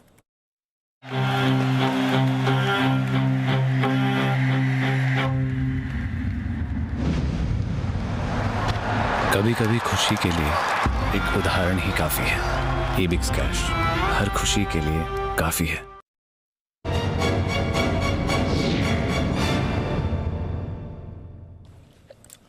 अनिल जी, डेज हाई पर डाउ फ्यूचर्स आपको दिख रहे हैं। हालांकि डेज हाई मतलब 50 पॉइंट ही है, और लगभग सुबह से हम ऐसे हाई तो हाई है, हाई तो हाई है, उतना है। अब 50 वाला तो 50 में बोलेंगे डे हाई, उसमें क्या है। 50 पॉइंट की रेंज में ही 50 पॉइंट ऊपर आपको दिख रहा है। सुस्ती वाले मार्केट में इतने काफी लिफाफा लेवल 51 आ गया, सुमित जी वाला आ गया, बिल्कुल। और 66 पॉइंट्स ऊपर नैस्डैक फ्यूचर्स। थोड़ी सुबह से ज़्यादा एक्टिविटी यहाँ पर आपको दिख रही है। यूरोप में भी सर ठीक ठाक कारोबार है, क्योंकि इतने लंबे गैप के बाद यूके के बाजार खुले हैं, तो वहाँ पर थोड़ी ज़्यादा आउट परफॉर्मेंस आपको दिखेगी। जर्मनी और फ्रांस एकदम सपाट ट्रेड करते हुए दिख रहे हैं। एशिया थोड़ा सुस्त क्लोज हुआ था सर, क्या करना है? तेजी हाँ बरकरार रखें, एक्सपायरी तक नहीं, कल तक मंदी नहीं। कल तक मंदी नहीं होनी होती तो आज हो जाती। अच्छा, अब आज नहीं हो रही, अब नहीं होगी। अब नहीं होगी। ओके, क्यों नहीं होगी? ऐसा नहीं कि मेरा मूड तेजी का, इसलिए जो डेटा कह रहे हैं वो बता दूं आपको। पहली चीज जो कल बात की, वापस से एक बार दोहरा दूं, 17,000 के नीचे एक्सपायरी नहीं होगी। अब तो जैसे जैसे हम और एक्सपायरी के नज़दीक बढ़ रहे हैं, कॉन्फिडेंस बढ़ रहा है। 17,000 के पुट पर 1 करोड़ 11 लाख शेयर है, बड़ा मजबूत सपोर्ट है। ये तो कल तक एक्सपायरी की बात। आज 17,200 के नीचे क्लोजिंग होने की संभावना बहुत कम, नहीं के बराबर है। आज भी संभावना कम है, मना नहीं करते। एक ही चीज़ है, आज की आपकी लॉन्ग पोजीशन का स्टॉप लॉस होगा आज का लो, ठीक है। इन केस आज का लो टूटता है तो ही आपको थोड़ा सा सावधान होना है, और वो है 17,180। सो बेसिकली 17,150 आप स्टॉप लॉस मान लें, 30 पॉइंट नीचे। 17,150 17,180 स्ट्रॉन्ग सपोर्ट का काम करेगा। पूरी संभावना है क्लोजिंग आपको 17,200 के ऊपर मिले। ऐसा मैं इसलिए कह रहा हूँ दीप, 17,200 के पुट पर 86 लाख शेयर हैं, 34 लाख शेयर आज ही जुड़े हैं पुट में। बड़ी तगड़ी पुट राइटिंग हुई है। तेजी करने वाला ट्रेडर उसे होल्ड करने की कोशिश करेगा। प्लस 17,200 के कॉल्स पर 63 लाख शेयर है। ऐसे में अगर थोड़ा भी नीचे आया, 30-40 पॉइंट नीचे निफ्टी यहाँ से, तो शॉर्ट कवरिंग की भी पूरी संभावना बनेगी जो पुट बेचकर बैठे हैं 17,200 का। इसलिए 17,200 के आसपास या इसके ऊपर आज क्लोजिंग होगी। ओके, ऊपर में कितनी हो सकती है? 17,300 के ऊपर भी होने की संभावना नहीं के बराबर है, क्योंकि 17,300 के कॉल्स पर 75 लाख शेयर है। सो बचे हुए समय में आपको टाइम पास करना है। नीचे 17,175 17,200, ऊपर में 17,275 17,300, इस रेंज में निफ्टी रहेगा। तो निफ्टी कोई कमाल करके दिखाएगा किसी एक तरफ, इसकी संभावना बहुत कम है। अनलेस कि आप डाउ फ्यूचर को 150-200 ऊपर कर दें या 100-150 नीचे कर दे, तब तो अलग बात है। अगर डाउ फ्यूचर ये 50-75 ऊपर नीचे इसी रेंज में चलते रहे तो कुछ नहीं होगा। इस रेंज में बाजार बंद हो जाएगा। निफ्टी विफ्टी में कोई आपको मजा नहीं आएगा। अब आइए bank Nifty. Same bank Nifty में भी मजा नहीं आएगा, क्योंकि बैंक निफ्टी में जो पोजीशन बनी है 35,200 पे खतरनाक पोजीशन बनी, मजेदार है। सुनिए आप, 35,200 के पुट पर 19 लाख शेयर हैं, 12 लाख शेयर आज जुड़े हैं। 35,200 के कॉल्स पर 26 लाख शेयर हैं, 13 लाख शेयर आज जुड़े हैं। तो बहुत कम ऐसा होता है कि राउंड फिगर के बीच में कोई लेवल आकर वहां पे पोजीशन बनाना शुरू करते हैं। तो आज कॉल राइटर और पुट राइटर दोनों 35,200 के लिए लड़ रहे हैं। दोनों हाँ, 35,200 पर दोनों लड़ रहे हैं। 12 लाख शेयर दोनों में जुड़े हैं। तो ऐसे में 35,200 मेक और ब्रेक लेवल है। 35,000 के नीचे क्लोजिंग नहीं होगी, यह भरोसा रख सकते हैं। 30 लाख शेयरों का हाईएस्ट ओपन इंटरेस्ट है। 35,500 भी आपसे पार नहीं होगा, 33 लाख शेयर वहां है। सो बेसिकली डेटा ये कह रहे हैं 35,200 35,300 कंजेशन जोन है। बड़ी तेजी अब आपकी बैंक निफ्टी में तब बनेगी जब आप आखिरी घंटे में 3 बजे के पहले 35,300 325 को पार करें। अब की बार 35,325 पार हुए तो इस बार 35,500 पहुंचेंगे। 325, हाँ 325 पार हो गए तो इस बार पहुंचेंगे, क्योंकि 35,200 35,300 दोनों पर कॉल राइटर आज तगड़ा खड़ा है। अगर उसको पार कर लिया बैंक निफ्टी ने जोर लगा के, तो फिर 200 पॉइंट और मिलेंगे। ओके, तो बैंक निफ्टी वहां से तैयार हो रहा है। तो जो मैं शॉर्ट कवरिंग वाले मूव देखना चाहता हूँ ना मंथली वाले पे, उसके लिए बैंक, और अगर 35,200 के नीचे रहे तो एक बार वापस से 35,000 35,050 आने की तैयारी में, ब्रॉड रेंज 35,500 की। ये दिख ऐसा रहा है कि इंडेक्स को ज्यादा कुछ करना नहीं है, लेकिन कभी भी मंथली एक्सपायरी के पहले ये गलती ना करें कि पक्का मान के बैठ जाए कि ऐसे ही होगा। सो इसलिए नजर रखे डेटा पे। आता बड़ा मुंह तो ठीक है, नहीं आया तो कोई बात नहीं, स्टॉक्स तो है आपके लिए, है ना। बिल्कुल। तो ये है आपके लिए पूरी की पूरी डिटेल्स। कुछ और इंटरेस्टिंग डिटेल्स आपके लिए आने की तैयारी में। हमारी कोशिश ये रहती है कि आपको कुछ ना कुछ बढ़िया ऐसी रिसर्च निकाल कर दें, चाहे वो रिसर्च फंडामेंटल बेसिस पे हो, चाहे टेक्निकल बेसिस पे हो, चाहे वो रिसर्च कुछ ना कुछ डेटा क्रंचिंग को लेकर हो। तो हम एक तगड़ी रिसर्च और आपके लिए तैयार कर रहे हैं, कल मिलेगी। हाँ ठीक है। वो क्यों? तो फिर आज वरुण किस लिए आया है? कल मिलेगी इसका मतलब नहीं आज नहीं है। आज भी एक तगड़ी रिसर्च है जो आपके लिए कल काम आने वाली है, परसों काम आने वाली है। और एक कल तगड़ी रिसर्च ऐसी आ रही है, वो कल जो रिसर्च आई प्योरली फंडामेंटल प्लस कैलकुलेशन वाली, और आज जो रिसर्च आ रही है वो पूरी कैलकुलेशन और डेटा के बेसिस पे। अंडरस्टूड। ठीक है। तो हमारी टीम बहुत मेहनत करके दिमाग लगाकर डिटेल निकालती है। वरुण दुबे हमारे साथ तैयार है, और वरुण तैयार इसलिए है कि परसों यानी शुक्रवार को आपके लिए 10 नए सदस्य परिवार में शामिल हो जाएंगे। बिल्कुल, वायदा कारोबार के। ठीक है, 10 नए खिलाड़ी आ रहे हैं। अब आप ये जानना चाहते हैं, नहीं भी जानना चाहते तो हम बता रहे हैं कि जब जब नए खिलाड़ी वायदा कारोबार में आते हैं तो उसके पहले क्या होता है। करेक्ट, आपको वही जानना ना, होने के बाद क्या जी। सो हमने पूरी डेटा क्रंचिंग की है, डिटेल्स निकाली है, और ये डिटेल्स निकालकर हम आपके सामने रखें कि वायदा कारोबार में शामिल होने से पहले उन शेयरों की चाल कैसी रहती है। वरुण बताइए। डेफिनेटली अनिल जी, तो अब बचा है दिन 1 यानी कि कल, जबकि एक्सपायरी और परसों से स्टॉक जो है वो वायदा कारोबार में शामिल हो जाएंगे। तो हमने ये रिसर्च की है कि कल के दिन यानी कि वायदा कारोबार में शामिल होने के एक दिन पहले किस तरह का मूव इन स्टॉक्स में देखने मिलता है, और इसके लिए हमने पिछले 3 बार जो एडिशंस हुए थे वायदा कारोबार में उसका डेटा खंगाला है। टोटल स्टॉक्स अगर आप देख लेंगे तो करीब 26 स्टॉक्स है जिनका डेटा हमने खंगाला और ये निकालने की कोशिश की कि किन तरह का एक्शन इन स्टॉक्स में देखने मिलता है एक दिन पहले। तो जो 26 स्टॉक की लिस्ट है उसमें से 22 स्टॉक्स में अगर आप देखेंगे तो एंट्री के एक दिन पहले पॉजिटिव रिटर्न्स देखने मिलते हैं। केवल 4 स्टॉक्स ऐसे थे जिनमें नेगेटिव रिटर्न्स या फिर जिनमें गिरावट आई थी। उसमें फर्स्टसोर्स एक था, पिछली सीरीज में शामिल हुआ था, लॉरस लैब, SBI कार्ड और इसके अलावा 27 अगस्त को जो शामिल हुआ था पॉलीकैप। सिर्फ ये 4 स्टॉक्स है एंट्री के एक दिन पहले इनमें नेगेटिव रिटर्न्स या फिर गिरावट आई थी। इसके अलावा 22 स्टॉक की लिस्ट जो है उनमें दरअसल तेजी हुई थी। इन 22 स्टॉक्स में से सबसे ज़्यादा अगर किसी में तेजी हुई थी तो वो था डिक्सन टेक। 5.7% की 27 अगस्त को ये शामिल हुआ था FNO में, 5.7% के आसपास की तेजी हुई थी। 22 स्टॉक्स का एवरेज रिटर्न अगर आप निकालेंगे तो वो आता है 2.7% के आसपास का। और अगर नेगेटिव रिटर्न्स वाले स्टॉक को भी ले लेंगे तो 26 स्टॉक का एवरेज रिटर्न आता है 1.9 के आसपास, यानी कि 2 से 2.5% के आसपास के रिटर्न जो है स्टॉक्स जब FNO में शामिल होते हैं उसके एक दिन पहले देखने मिलते हैं। और सिर्फ ऐसा नहीं है कि सिर्फ स्टॉक्स में रिटर्न देखने मिले, निफ्टी के मुकाबले अगर आप देखेंगे ना तो इन स्टॉक्स ने उन दिनों पे आउट परफॉर्म किया है, क्योंकि 26 अगस्त को निफ्टी का रिटर्न था फ्लैट ऑलमोस्ट, 30 सितंबर को 0.5% निफ्टी गिरा था और 28 अक्टूबर को अगर आप देखेंगे तो 1.9% के आसपास की गिरावट आई थी। ये वो डेट्स है FNO में एंट्री के एक दिन पहले यानी कि एक्सपायरी के डेट्स है जिसका मैंने आपको डेटा बताया कि किस तरह के रिटर्न जो है इन स्टॉक्स में देखने मिलते हैं। तो ना ही स्टॉक्स में रिटर्न देखने मिलते हैं, निफ्टी को भी आउट परफॉर्म करते हैं। एक तो पहले तो है ना, आप ये बता रहे हैं एक्सपायरी के एक दिन पहले निफ्टी ढीला रहता है। अनिल जी वो मतलब हाँ हुआ है, हाँ, क्या दिख रहा है? वॉलेटिलिटी ज़्यादा रहती है बट हाँ क्लोजिंग बेसिस पे। ये कब का है? एक्सपायरी के दिन का डेटा है निफ्टी का या एक्सपायरी के दिन का? निफ्टी का डेटा। हाँ 26 अगस्त, 30 सितंबर, 3 दिनों से निफ्टी की एक्सपायरी 3 सीरीज ऐसी हो रही है, सुस्त वाली हो रही है। सुस्त है। क्या ढूंढने गए थे, क्या मिल गया? हम तो स्टॉक ढूंढने जा रहे थे अच्छे और अरुण ने बताया निफ्टी की एक्सपायरी खराब होती, पिछले 3 बार से सुस्त हो रही है। अगस्त में फ्लैट थी, सितंबर में 0.5% नीचे, अक्टूबर में 2% नीचे। ना ट्रेंड बदलेंगे इस बार। ठीक है, अच्छा अब स्टॉक्स पे आओ। 26 स्टॉक आपने एनालाइज किए। 26 स्टॉक एनालाइज किए हैं। 26 में से 22 स्टॉक तेजी दिखाते। 22 कब? एक्सपायरी के दिन या पहले? एक्सपायरी के दिन, FNO में शामिल होने के एक दिन पहले, यानी कि कल एक्सपायरी के दिन। तो मतलब आज ही लो और कल ही बेच दो। BTST ज्यादा बढ़िया है। अच्छा, आपने ये रिसर्च की क्या कि पहले दिन कैसा रहता है? किया अनिल जी, वो भी बताओ। वो अनिल जी आज ही बता दूं क्योंकि इसके बाद अगले दिन, एक हफ्ते बाद और एक महीने बाद, ये हमेशा हम रिसर्च करते हैं। अच्छा, तो ये पूरी डिटेल रिसर्च है। तो ये रिसर्च आपके लिए कल आएगी सामने कि एक्सपायरी के एक दिन पहले वो तो आ जाएगा। अगर आप खरीदते हैं, BTST करते हैं, तो नेक्स्ट डे प्रॉफिट होने की संभावना इन सारे शेयरों में बहुत ज्यादा है, क्योंकि ज्यादातर लोग आखिरी दिन का इंतजार करते हैं कि आखिरी दिन खरीदेंगे और कल जब FNO में आ जाएगा तो बेचेंगे। यही ना? यही। वरुण स्मार्ट है और वरुण को देखने वाले इसी बिजनेस का सारे दर्शक भी स्मार्ट है, पहले से तैयार है। तो इन शेयरों में आपके लिए एक्सपायर। अब फोरम के लिए खुला हुआ है मामला जी।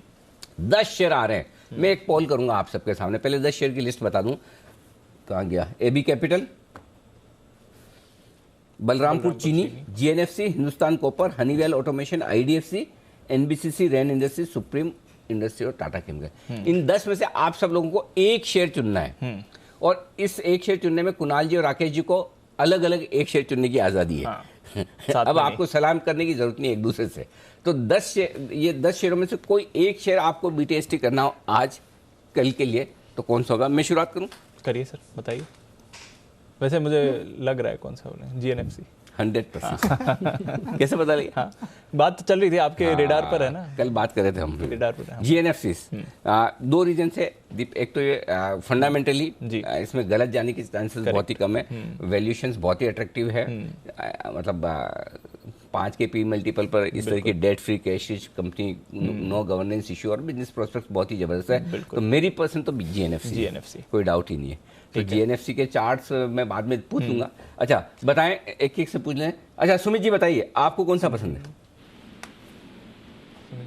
अनिल जी सॉरी, हाँ सुमित जी फोन लाइन पे है ना, मुझे पता है। हाँ वेट कर रहा हूँ आपके सवाल पूछने का। अरे हाँ, आप कैश का ऑप्शन देना, एक्सपायरी का ऑप्शन आया, लेकिन पहले ये बताओ। बिल्कुल, इसका आंसर का देने का भी मैं वेट ही कर रहा था कि आप आएंगे मेरे पास। हाँ? तो जो मेरा आंसर है वो है NBCC। ठीक बात। अरे हाँ NBCC तो 50 से कम वाला ना, बराबर। हाँ ओके, कुणाल जी हो गए। अनिल जी मैं भी आपके साथ हूं। अनिल जी जीएनएफसी है मेरी पिक। अनिल जी ठीक है, बहुत ही बढ़िया। जय जी टाटा केमिकल्स, मुझे ऐसा लग रहा है टाटा केमिकल्स अब से आया हुआ है। टाटा केमिकल आया हुआ जमाना हो गया। Tata communication sorry. हाँ, बहुत ध्यान रखना, एंकरिंग करना आसान काम नहीं है जय। इतने बड़े बड़े दिग्गज हिंदुस्तान के सबसे बड़े एक्सपर्ट्स बैठे हो आपके साथ पैनल पे, एक नहीं 8 उन सबका ध्यान रखना मजाक का काम नहीं है। बताइए। टाटा कम्युनिकेशन जी अनिल जी जीएनएफसी तो मुझे पसंद, जीएनएफसी तो अनिल जी मुझे भी पसंद ही है। मैं वो कहने ही वाला था, मगर आपने भी कहा, कुणाल जी ने भी कहा, सो बट मुझे ऐसा लग रहा है कि अनिल जी टाटा कॉम में भी एक अच्छा मूव आपको देखने मिल सकता है। ओवरऑल अनिल जी अगर आप देखें तो ये पूरे ग्रुप ने अच्छा परफॉर्मेंस दिया है और सारे स्टॉक्स अच्छा कर रहे हैं एफएनओ सेगमेंट में, ये भी अच्छा करेगा ऐसा मेरा मानना है। सचिन जी। अनिल जी एसपीएल मिड कैप शो में हमने हिंद कॉपर के बारे में काफी बार चर्चा की है, रिकमेंडेशन भी की थी रिसेंटली। 117 पे तो मेरा दाव तो वहीं पे होगा हिंद कॉपर में। मुझे लग रहा है काफ़ी बड़े तेज़ी के लिए स्टॉक प्लेस्ड है एंड जिस तरीके से डेटा अभी वरुण ने शेयर किया है तो मुझे लग रहा है उससे बढ़िया ही गेन्स होने चाहिए। मुझे लग रहा है एक काफ़ी बड़ा आउट परफॉर्मर होगा अगले कुछ दिनों में। ठीक है, वागले साहब। अनिल जी मेरा चॉइस जीएनएफसी होगा। थोड़े से वॉल्यूम अगर यहाँ पर आएंगे, बाइंग इंटरेस्ट होगा तो ये स्टॉक इवन 500-520 पोजिशनली जा सकता है। मैं 1-2 दिन की बात नहीं करूंगा। अगर आप 1 महीने या 1.5 महीने का व्यू लेते हो तो मेरा 520 का टारगेट होगा, तो 1.5 महीने का 2 महीना भी हो सकता है। ओके, 500-520 तक के टारगेट आपके लिए जीएनएफसी। अविनाश जी आपको क्या पसंद है सर? इनफैक्ट अनिल जी मुझे भी जीएनएफसी पसंद है, पुराना रेकमेंडेड स्टॉक है आपके चैनल पे, तो मुझे लग रहा है अभी एफएनओ में आने के बाद तो डेफिनेटली इसमें ट्रेडिंग इंटरेस्ट भी आएगा। वो क्लियरली फंडामेंटल स्ट्रांग है, वैल्यूएशन अट्रैक्टिव है, और इनका जो मेन प्रोडक्ट है बेसिकली जो टीडीआई और एथाइल एसीटेट, यहाँ पे हमको लग रहा है काफी बड़ी तेजी प्राइसेस में देखने को मिली है, तो इसका इम्पैक्ट आपको Q3 के नंबर्स में भी देखने को मिलेगा। तो जीएनएफसी डेफिनेटली लगता है कि यही शायद सबसे अच्छा पोजिशनल है from the FnO pack. Okay, अच्छा हुआ आपने मुझे पहले ही पूछ लिया, नहीं तो लास्ट में मैं रह जाता था। जीएनएफसी बोलने में पता चला सबने बोला इसलिए मैंने बोला। करेक्ट। अच्छा बंसल जी आप बताओ। अनिल जी मेरा डिफरेंट अनिल जी, मुझे तो रेन इंडस्ट्रीज अच्छा लग रहा है और इसके अनिल जी 2 कारण है। पहला तो टेक्निकल है, बड़े चार्ट्स पर एक बड़ा रिवर्सल है, काफी समय बाद स्टॉक का हायर टॉप हायर बॉटम का रुझान बनना शुरू हुआ है और 248-250 के अनिल जी लेवल जल्दी देखने को मिलेंगे, तो रेन इंडस्ट्रीज अनिल जी मेरा पिक है। Okay, rain industries. ओके, वैसे रेन इंडस्ट्रीज एक और रीजन भी है, सिमी जी को भी बहुत पसंद है। हाँ। एक बार उन्होंने दिया था मस्ती की पाठशाला में। उन्हें मॉनसून सीजन बहुत पसंद है, उससे नाम मिलता जुलता है, और कोई रीजन नहीं है। तो ये रेन इंडस्ट्रीज वही वाला रेन इंडस्ट्रीज बंसल जी को भी पसंद है। आइए भसीन साहब भी कार्यक्रम में शामिल हो रहे हैं, उससे पहले सुमित जी हैं लाइन पर, जल्दी से सुमित जी से ले लेते हैं एक्सपायरी का ऑप्शन।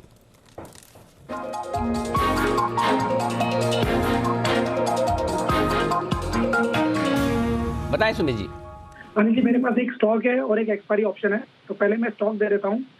जो स्टॉक अनिल जी चलेगा अब, उसका सिंबल है कब, CUB, सिटी यूनियन बैंक। ये स्टॉक के अंदर अनिल जी बाउंस बैक के संकेत मिल रहे हैं। ये स्टॉक अब यहाँ से ऊपर का मूव दिखाना चाहिए। 137 के आसपास ट्रेड कर रहा है, इसको खरीदारी करना है।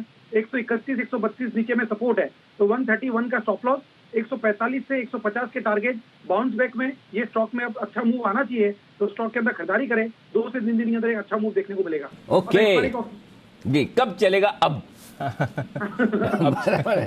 सुमित जी देखो क्या है कि जो भी आदमी स्टॉक मार्केट में काम करता हो ना, उसके लिए एक चीज बहुत जरूरी है लाइफ में, और वो है कि आपके हाथ में कम से कम एक टैलेंट और बहुत बढ़िया होना चाहिए। कि भगवान न करे कभी प्रोफेशन बदलने की जरूरत आ जाए तो आपको सोचना न पड़े कि लाइफ में आगे क्या करना है। समझ तो गए होंगे आप। मतलब आप देश के बहुत बढ़िया राइटर बन सकते हैं, कवि बन सकते हैं, बहुत कुछ कर सकते हैं। सुमित जी जिस हिसाब से आप जा रहे हैं, जिस स्पीड से जा रहे हैं, बहुत ही बढ़िया।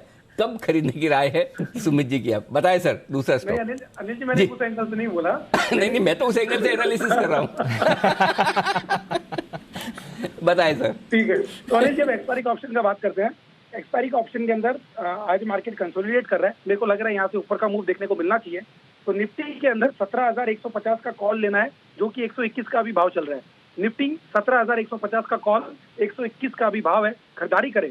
71 रुपए का नीचे में स्टॉप लॉस लगाएं, ऊपर में टारगेट बनेगा 171 रुपया और 221 रुपया। निफ्टी 150 वाला कॉल 171 221 के टारगेट के लिए खरीदारी करें। ओके, तो बस फाइनली लिफाफा लेवल आ गया सुमित जी का, जहां पर खरीदारी करने की राय आपके लिए। निफ्टी के कॉल ऑप्शन में 17,150 का इन द मनी कल वाला ऑप्शन ये खरीदना है आपको। 121 में 71 का स्टॉप लॉस वैसे 69 का लगाना चाहते थे, 2 रुपए नीचे, 70 के राउंड फिगर के नीचे, लेकिन लेवल है ना कि 71 ही चाहिए, इसलिए सुमित जी ने 71 का लगाया है। 171 221 के टारगेट के लिए चिंता न करें, 69 हो या 71 स्टॉप लॉस ट्रिगर नहीं होगा, टारगेट हिट होगा। धन्यवाद सुमित जी। जय ठक्कर देने वाले हैं आपको एक बेहतरीन कैश का ऑप्शन, जय का भी आ रहा है। उससे पहले भसीन साहब है तैयार, आइए उनका भी करते हैं स्वागत।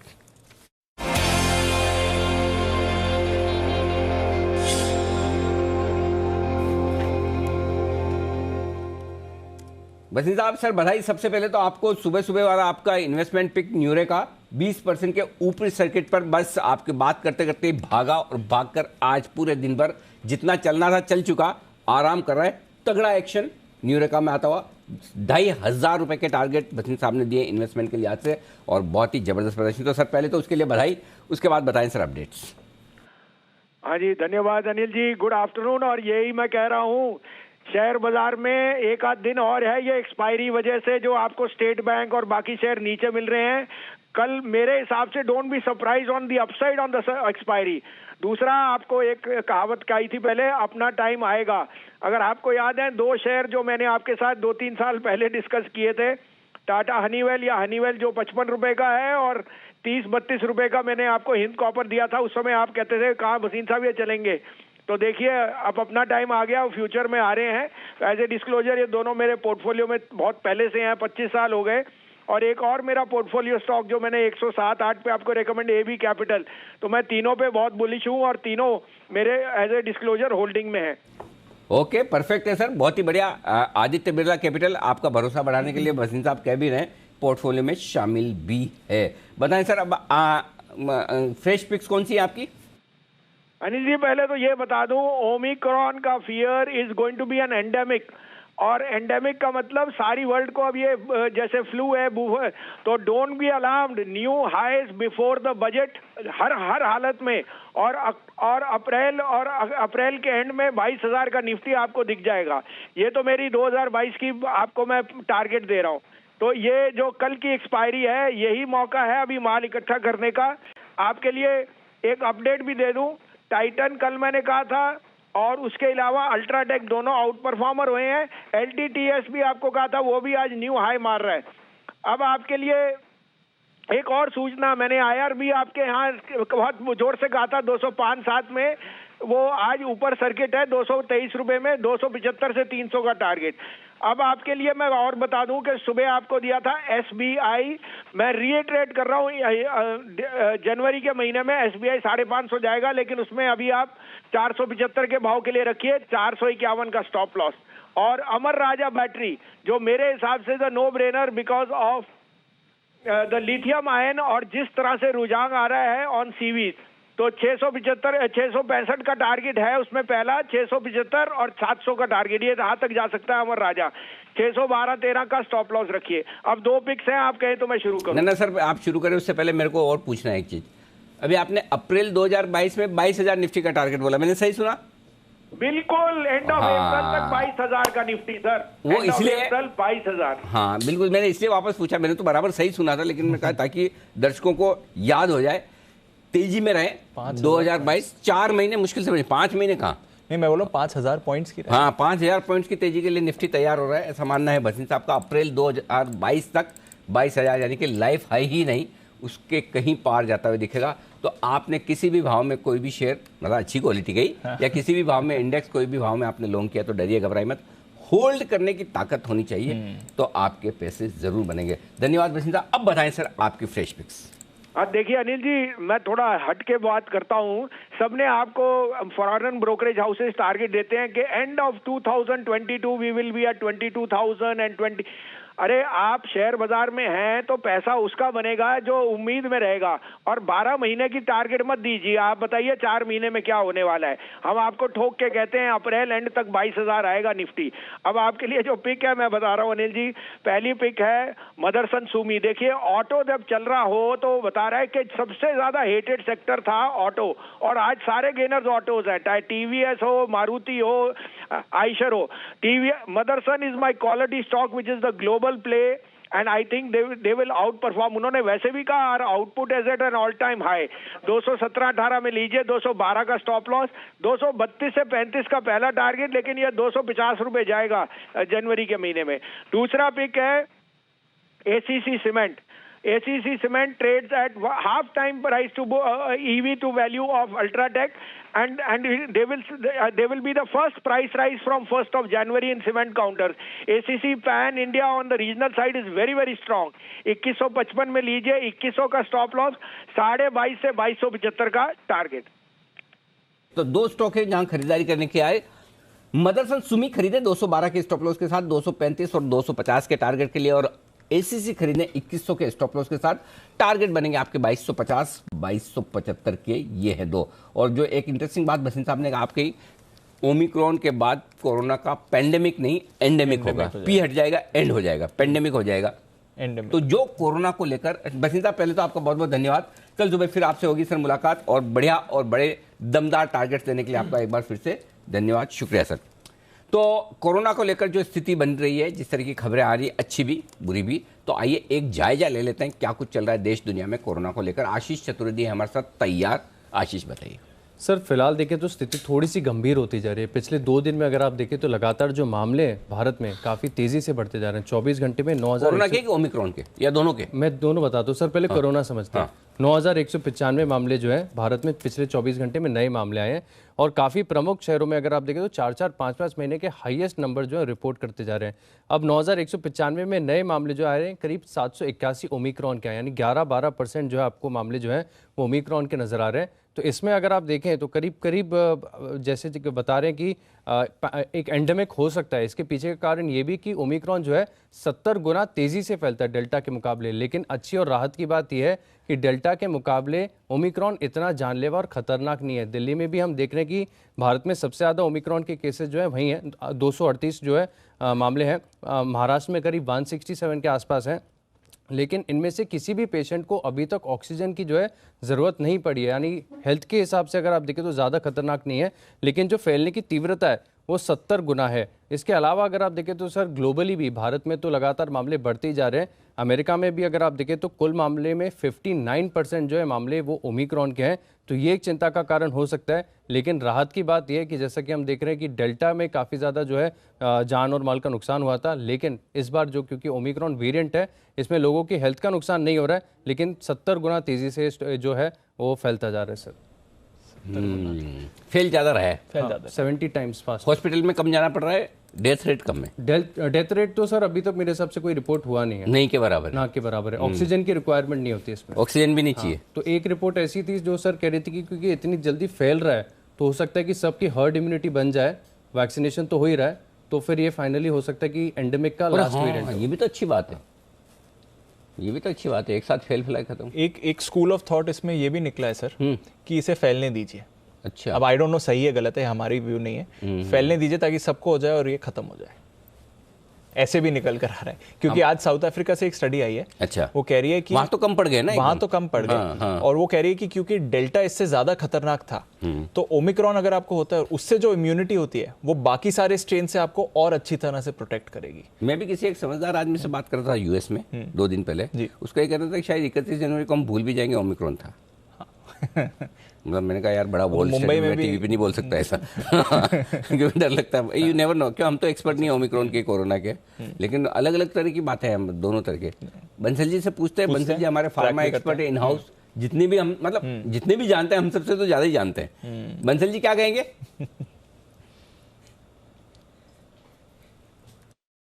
अनिल जी ये बोलूंगा, ये जो ओमिक्रॉन अनिल जी हम मतलब कि कोविड के Anil ji fag and phase पर है, लास्ट फेज है, और बिल्कुल जैसा अभी दीपांशु ने बोला अनिल जी फैल रहा है, बट बड़ा माइल्ड फीवर हो रहा है, ऐसा कोई ऑक्सीजन या हॉस्पिटलाइजेशन की रिक्वायरमेंट नहीं हो रही है। तो अनिल जी मतलब कि मैं लेकिन उस चीज में तर्क में दीपांशु से एग्री नहीं कर रहा जो उन्होंने एक तर्क दिया ना कि फैलने दीजिए। अनिल जी बच के चलिए, फैग एंड है, तो जो लोग बचे हुए हैं अभी तक उनकी कोशिश होनी चाहिए बचे रहें, तो जितना जरूरी है उतना ही बाहर निकले। मुझे लगता है अनिल जी लास्ट फेज है, 15-20-25 दिन की अनिल जी कहानी और है, उसके बाद अनिल जी कोविड से छुटकारा मिल जाएगा। बिल्कुल बंसल जी, आप बात सही कर रहे हैं। और जस्ट टू क्लैरिफाई, मेरा पर्सनल व्यू नहीं है, ये एक स्टडी में पढ़ रहा था जिसमें एक थॉट आया है, काफी लोगों का एक ओपिनियन आता है, उसमें ओपिनियन आया कि क्योंकि कम प्रभावी है तो फैलने दीजिए ताकि सबकी हर्ड इम्यूनिटी हो जाए। तो वो राय रखने का है अधिकार तो सबको, मतलब देश में दो तरह के लोगों की कमी नहीं है, एक ज्ञानचंद दूसरे रायचंद। सबके पास ये जितना ज्ञान है सबके पास अपनी राय है। करेक्ट। मतलब आप हॉस्पिटल में जाओ, कोई आदमी बीमार हो तो वो क्या हुआ, ये हो गया था तो तुरंत 10 इलाज तो पहले बता दो, वो बेचारा डॉक्टर जो इलाज कर रहा है उसका तो वो तो साइड में करेक्ट सब बता दे, ये करना है, ये ठीक हो जाओ तो उसके बाद ये करना, ठीक होने के पहले ये करना था। मतलब सबके पास अपनी अपनी ओपिनियन है जी। ये वैसे ही हाल जो मैं कभी एक आध बार एग्जांपल देता हूँ ना कि तेंदुलकर अगर कभी खेलते हुए आउट हो गए तो सबको पता है पूरे स्टेडियम में, पूरे दुनिया में जो लोग देख रहे हैं कि अरे इसको ऐसे थोड़ी खेलना था, तेंदुलकर के अलावा सबको मालूम है कि उस बॉल को कैसे खेलना था। वैसे ही हाल है हमारा भी। सो हम सबको अपनी अपनी राय रखने का अधिकार है, उसका हम पूरा भरपूर इस्तेमाल कर भी रहे हैं। आइए नितिन जी का करते हैं स्वागत, निफ्टी के निशानेबाज नितिन मुरार का।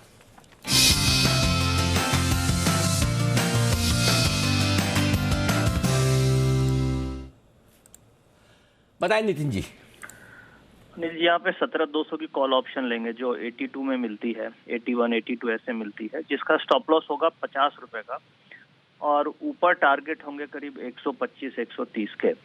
अब इसके पीछे रीजन ये दिख रहा है कि 17,200 की जो पुट ऑप्शन है उल्टे साइड में, उसमें रेगुलर ओपन इंटरेस्ट हर दिन ऐड हो रहा है। कल भी 60-65 पे ये बंद हुई थी, 40 लाख शेयर का ओपन इंटरेस्ट ऐड हुआ था। आज 42 रुपया है और 32 लाख शेयर का ओपन इंटरेस्ट एडिशन है, यानी कल 40-45 लाख, आज 30 लाख, यानी 70-75 लाख 2 दिन में ऐड हुए और 84 लाख टोटल ओपन इंटरेस्ट हो गया। तो 17,200 एक बेस बन गया। इसको देख के लग रहा है कि 17,200 के ऊपर एक्सपायरी होनी चाहिए और अभी हम लोग 17,235 के आसपास हैं।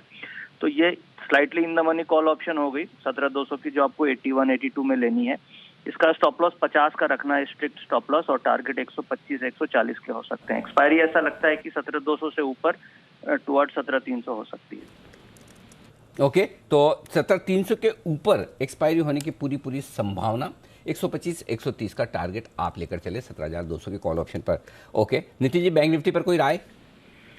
अनिल जी, बैंक निफ्टी में अभी डेटा साइडवेज डेटा है। 35,200 की कॉल और 35,200 की पुट में दोनों में राइटिंग है और बैंक निफ्टी से ही थोड़ा प्रेशर दिख रहा है, बट बैंक निफ्टी में बहुत ज्यादा क्लैरिटी तेजी की तरफ नहीं आ रही है, साइडवेज है और वॉल्यूम्स भी कम है। तो मुझे बैंक निफ्टी से ज्यादा बेहतर निफ्टी में डेटा मिल रहा है, तो निफ्टी की ट्रेड लेंगे, बैंक निफ्टी में कोई ट्रेड नहीं। ओके, तो ये है आपके लिए निफ्टी और उसके बाद बैंक निफ्टी साइडवेज है, वही है 35,200 के आसपास, 35,200-300 की रेंज में तगड़ी शॉर्ट कवरिंग होती हुई इस वक्त आपको नजर आती हुई दिख रही। आइए बढ़ते आगे। कुणाल जी और राकेश जी तैयार है और तैयार हैं पिक ऑफ द डे के साथ। कल की पिक आज।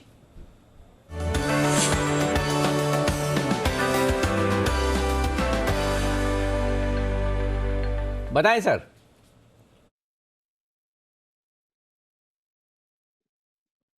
फिलिप्स कार्बन तो एक बड़ी करेक्शन ट्रिगर हुई थी, इसमें 270 के लेवल से करेक्शन ट्रिगर हुई थी। स्टॉक में 210 रुपए तक की करेक्शन देखने को मिली और आज बड़े पैमाने पर उस करेक्शन के खत्म होने के संकेत हैं। बड़े चार्ट पर एक बड़ा रिवर्सल है, बड़े वाला positive crossover. Over to Kunal ji. Anil ji, एक पैटर्न बना है जिसको inverted head and shoulder pattern कहते हैं और बहुत ही जबरदस्त बिल्कुल परफेक्ट पैटर्न बनता हुआ दिखाई दे रहा है। ब्रेकआउट आया है 232 रुपए के ऊपर और इस पैटर्न का अगर आप लक्ष्य निर्धारित करें तो कोई 260 रुपए का टारगेट बनता है, तो काफी बड़ा अपसाइड यहां मुमकिन है। इसलिए फिलिप कार्बन ब्लैक पर खरीदारी की राय दे रहे हैं। यहां पर एक स्टॉप लॉस रख लें 231-32 के आसपास। पहला टारगेट होगा 245 रुपए का, इवेंचुअल टारगेट 252 रुपए का। 252 के टारगेट के लिए फिलिप कार्बन ब्लैक में खरीदारी की राय। ओके, तो ये है आपके लिए फिलिप्स कार्बन ब्लैक में खरीदारी की राय। आपके लिए 231 का स्टॉप लॉस, 245 और 252 दो टारगेट के लिए करनी है आपको खरीदारी। आइए बैन से बेनिफिट आशीष चतुर्वेदी है तैयार।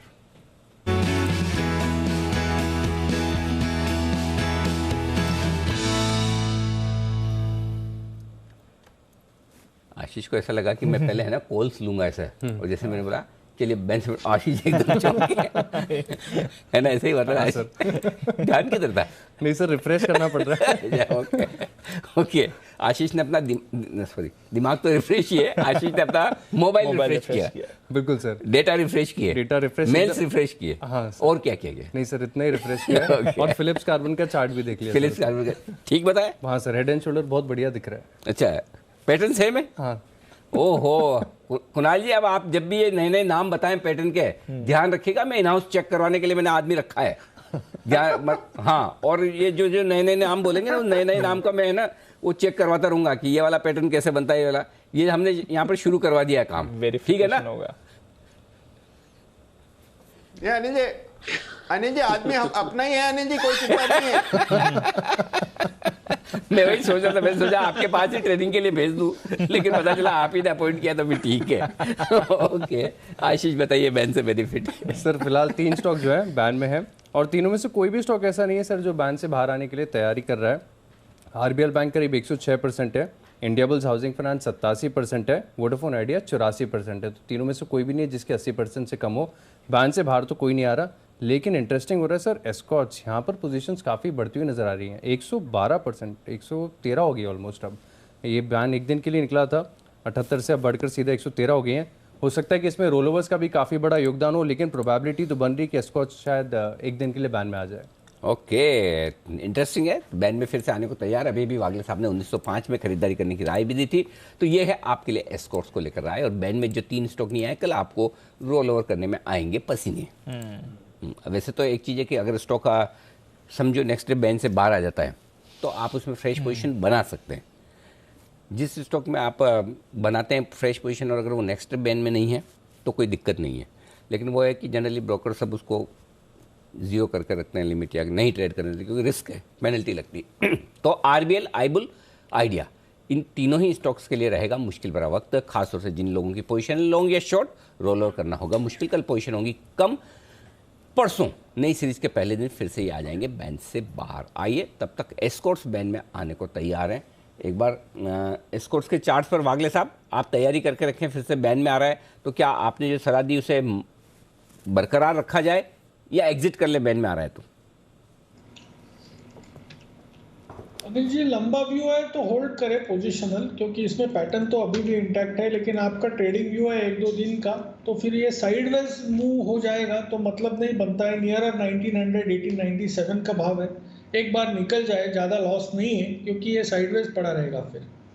ओके, तो ये आपके लिए राय एस्कॉर्ट्स पर आती हुई वागले साहब की तरफ से। जय के लिए बिगुल।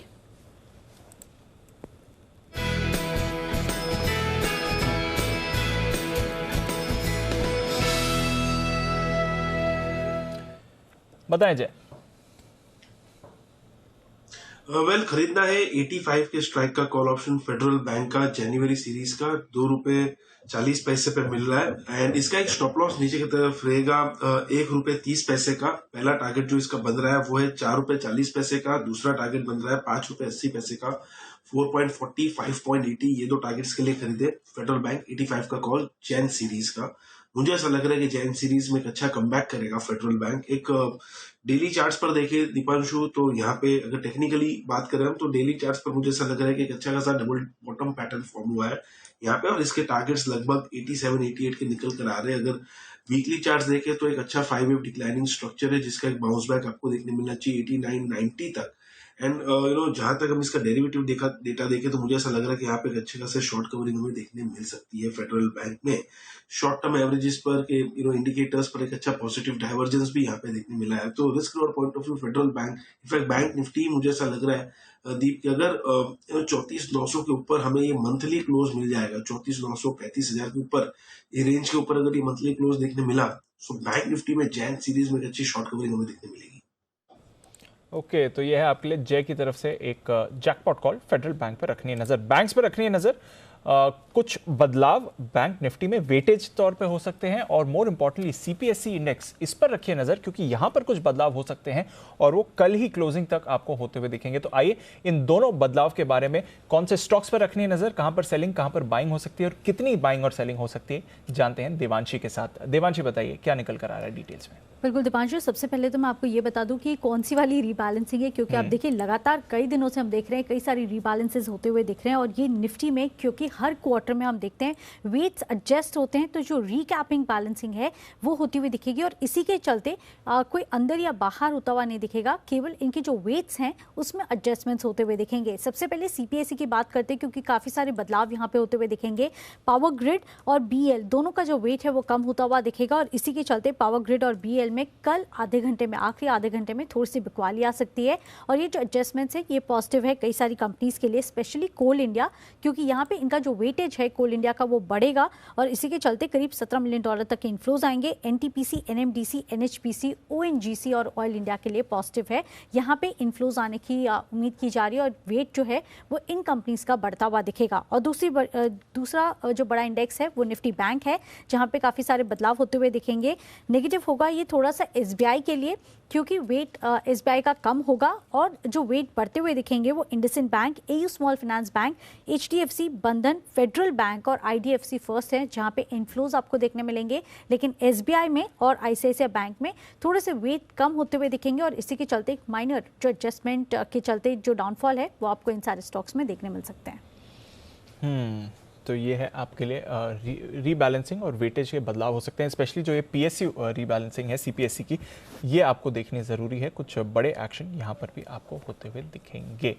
चलिए नज़र रखेंगे यहाँ पर एक्शन आपको रीबैलेंस की वजह से काफ़ी स्टॉक्स में आते हुए दिखेगा, बट एक्शन बाजार में भी इस समय आते हुए दिख रहा है और एक स्टॉक जहाँ पर बड़ा ब्रेकडाउन है जेके सीमेंट, इस पर भी रखिएगा नज़र। 5% नीचे ये आ रहा है, दालमिया भारत भी 2-3% नीचे है, तो कुछ सीमेंट काउंटर्स में एक बड़ा वाला ब्रेकडाउन आपको आते हुए दिखा है। आइए सचिन जी के पास चलते हैं उनकी बीटीएसटी कॉल के लिए।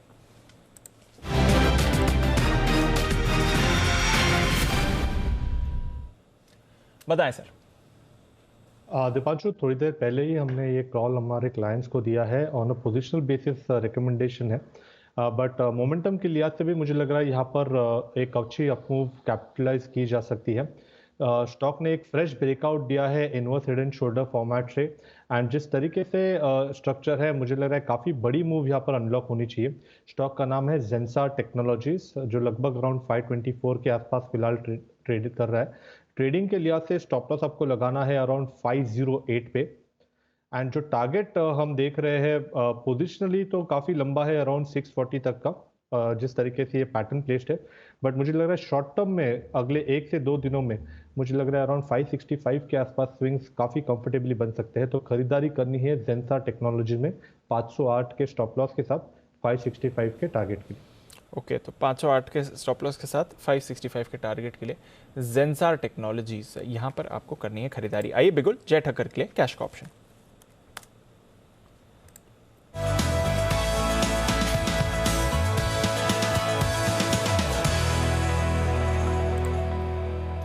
बताएं जय। जी दीपांशु, एक अग्रेसिव कॉल है, इन टर्म्स ऑफ लेवल्स 17,500 का कॉल खरीदना है 6 जैन की एक्सपायरी का, जो भी 55 रुपए पर ट्रेड कर रहा है, इसको खरीद कर चलना है आपको। ये हीरो या जीरो कॉल रहेगा दीपांशु। जैसे मैंने फ्राइडे को दिया था 17,200 का कॉल, करीब 50 के आसपास, यही लेवल से 50-55 के आसपास दिया था हमने हीरो जीरो, और उसके फर्स्ट टारगेट्स के भी ऊपर वो गया था। 17,200 का कॉल दिया था जहां तक मुझे याद है। वैसे ही ये 17,500 का कॉल खरीदना है आपको एंड ये है 6 जैन की एक्सपायरी का, 55 रुपए पे आपको खरीदना है। हीरो जीरो माने के स्टॉप लॉस तो जीरो होगा। इसमें जो पहला टारगेट निकल कर आएगा दीपांशु, दैट वुड बी 107, 107। दूसरा टारगेट जो मैं देख रहा हूँ वो है 132 का।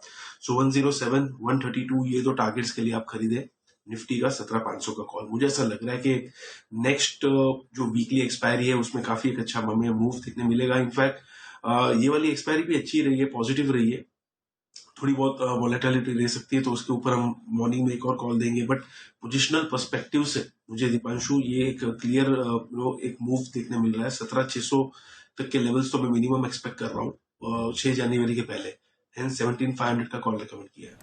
Okay, interesting. बहुत कम ऐसा होता है जब आउट ऑफ द मनी का कॉल ऑप्शन दे आपको जय, नहीं तो in the money call option देने के लिए ज़्यादा जाने माने जाते हैं।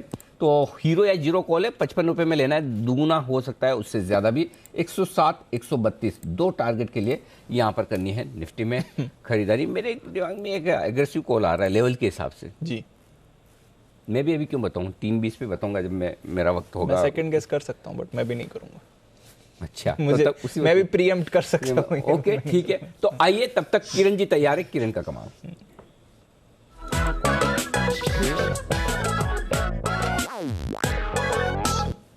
बताएं किरण जी।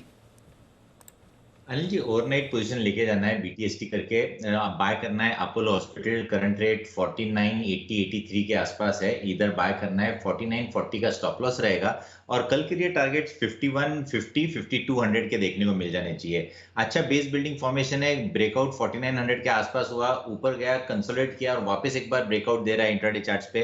तो मुझे लगता है जिस तरीके से डिमांड आ रहा है, डिमांड ओवर पावरिंग सप्लाई, मेरा मानना है कि 5150, 5200 के टारगेट्स आपको कल तक देखने को मिल जाने चाहिए। ओके, तो ये है राय अपोलो हॉस्पिटल पर खरीदारी करने की। अविनाश जी, आपको कौन सा हॉस्पिटल पसंद है? अपोलो, फोर्टिस, नारायण, मतलब स्टॉक खरीदने के लिए आज से? इनफैक्ट अनिल जी, मैं समझता हूँ, देखिए हॉस्पिटल स्पेस में आने वाले साल में बहुत अच्छी तेजी चलेगी, क्योंकि ओवरऑल इंडिया में जो बेड की कैपेसिटी है वो काफी कम है और मार्केट लीडर तो अपोलो हॉस्पिटल है, इनके सबसे ज्यादा बेड्स है। बट मैं समझता हूँ फोर्टिस हॉस्पिटल्स में एक अच्छा रिस्क रिवॉर्ड बन सकता है। कंपनी अभी प्रॉफिटेबल हो गई है, अभी एक MNC कंपनी है और अगर किसी को लंबी अवधि के लिए खरीदना है तो मेरे ख्याल से फोर्टिस हॉस्पिटल में एक अच्छा रिस्क रिवॉर्ड बन सकता है। पुराने हिस्ट्री कंपनी की काफी खराब थी, लेकिन अभी जो नए प्रमोटर आए हैं और प्लस जिस प्रकार के टेलविंड्स अभी हॉस्पिटल सेक्टर में दिख रहे हैं, Fortis hospital even current levels पे कोई खरीदता है तो अच्छी खासी अपसाइड मिलेगी। तो purely from medium term I think Fortis looks attractive. बाकी सारे प्लेयर्स भी अच्छे हैं, लेकिन रिस्क रिवॉर्ड के पॉइंट ऑफ व्यू से ये काफी अच्छा अभी वेल पोजिशन लग रहा है। फोर्टिस, इस पर रखनी है नजर 290 के लेवल्स पर, यहाँ से अच्छी मूव आ सकती है। अनिल जी, आप बता रहे थे कोई एक स्टॉक आपके रेडार पर आ रहा है, बताएंगे सर कौन सा है काउंटर? एक्चुअली हम जो डिस्कस कर रहे थे कौन सा स्टॉक, 10 स्टॉक्स में से जो आ रहा है वायदा कारोबार, हाँ, उनमें से GNFC सबसे ज्यादा पसंद आया, तो वो तो हो गया 450। BTST आज AB कैपिटल 122.50, 123 के रेंज में, ये मुझे लगता है प्रॉमिसिंग होता हुआ दिख रहा है। एक और चीज मेरे अभी ख्याल में ही, भसीन साहब तो खैर बड़े बड़े टारगेट दे रहे थे, उनके पर्सनल पोर्टफोलियो में भी है। आपको याद है अजीम प्रेमजी साहब ने भी इसमें निवेश किया हुआ है, उन्होंने भी इन्वेस्ट किया है। तो बेसिकली वैसे ही प्रमोटर बिरला ग्रुप है, अच्छा प्रमोटर है, बैलेंस शीट बहुत स्ट्रॉन्ग है, business model one of the oldest NBFC है, बिल्कुल मतलब बहुत ही पुरानी है और कंजर्वेटिव है बिजनेस के मामले में, इसलिए बैलेंस शीट स्ट्रॉन्ग है, सब कुछ बढ़िया है। एक एक करके वैल्यू अनलॉकिंग हो रही है, म्यूचुअल फंड कारोबार लिस्ट करवाई चुके हैं। इंश्योरेंस में भी इनके पास जो आदित्य बिरला इंश्योरेंस है कारोबार का, उनमें इनकी स्टेक है ही है। सो वैल्यू जबरदस्त है। अब वही वाली बात है, कब आती है वैल्यू, वो बाहर निकल कर आती। तो अब वायदा कारोबार में शामिल हो रहा है, तो मुझे लगता है कि 2 दिन के लिए, कल परसों तक के लिए एक बार ये एक और मौका दे सकता है।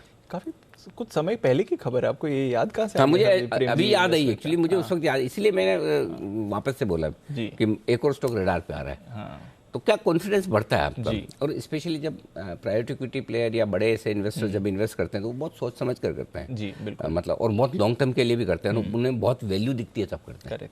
सो मेरे ख्याल से ये एक स्टॉक है जो अच्छा एक्शन दिखा सकता है। और बंसल जी भी इस पर कुछ कहना चाहते हैं। जी बंसल जी। अनिल जी, देखिए पहले ये AB capital Aditya Birla novo होता था, और जब AB कैपिटल का जन्म हुआ था अनिल जी, जहां तक मैं रिकलेक्ट कर पा रहा हूँ अनिल जी, 350 के अराउंड की प्राइस की बात होती थी अनिल जी। अजीम प्रेमजी जी की जो इसमें स्टेक लिया था, काफी ऊपरी दाम का उन्होंने स्टेक लिया हुआ, तब से स्टॉक चला भी नहीं है ये। चलिए कुछ ट्रैक्शन आशा करते हैं स्टॉक में, और अब तो वायदा कारोबार का हिस्सा भी होने वाला है, तो ट्रेडिंग वॉल्यूम्स भी बढ़ेंगे। देखते हैं AB कैपिटल कैसा आपको आने वाले समय में रिटर्न्स देता है। पर बाजार सुस्ती का माहौल, हल्की सी गिरावट इस समय, क्या करके जाना है कल की एक्सपायरी से पहले की तैयारी? आइए मार्केट स्ट्रैटेजी अनिल जी के साथ।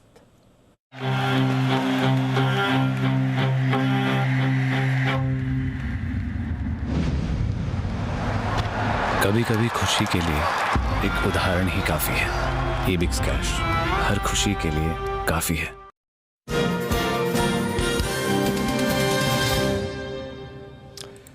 सर, एक्शन ठीक ठाक है ग्लोबल मार्केट्स में। डाउ 50 पॉइंट्स ऊपर, नैस्डैक 60 पॉइंट्स ऊपर। यूके के बाजार में तेजी है और यूके में रिटेल स्टॉक्स में इन पर्टिकुलर आप आज एक्शन बनते हुए देख रहे हैं। तो थोड़ा जो हॉलिडे शॉपिंग हुई है वहां से रिटेल स्टॉक्स तेजी में। फ्रांस और जर्मनी एकदम मिले जुले। कच्चा तेल सुस्त है इस समय। गोल्ड पर भी कोई बड़ा एक्शन नहीं है। बॉन्ड मार्केट पर भी कुछ मूव नहीं आ रही। तो सुस्त है बट ठीक ठाक है। माइल्ड पॉजिटिव ग्लोबल बाजार। इंडेक्स में ज़्यादा कुछ तेजी भी नहीं है, मंदी भी नहीं है। आज के डेटा देखते हैं, कल तो खरीदारी के आए थे एफआईएस के, देखते हैं, इसलिए हम कहते हैं एक आध दिन देखते हैं बिल्कुल कितना मजबूती से और ऊपर खरीदते हैं। तो मेरे ख्याल से इंडेक्स वही रेंज बाउंड है जी। 17,200 पे बंद हो रहा है। न बड़ी तेजी वाला है मामला, न बड़ी मंदी वाला है।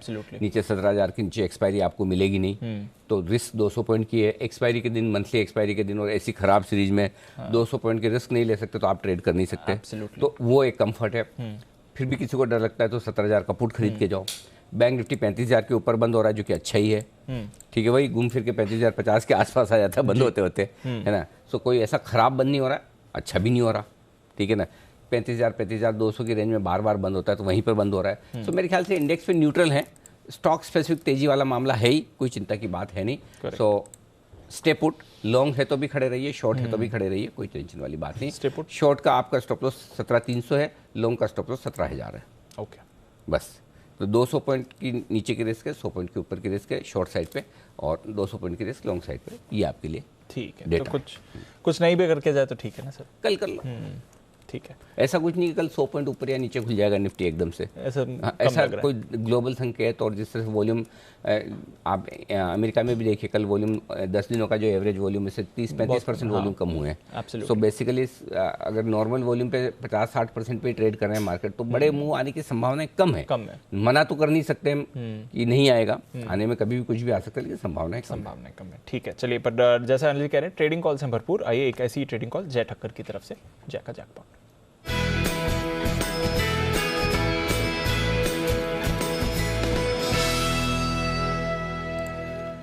बताएं जय।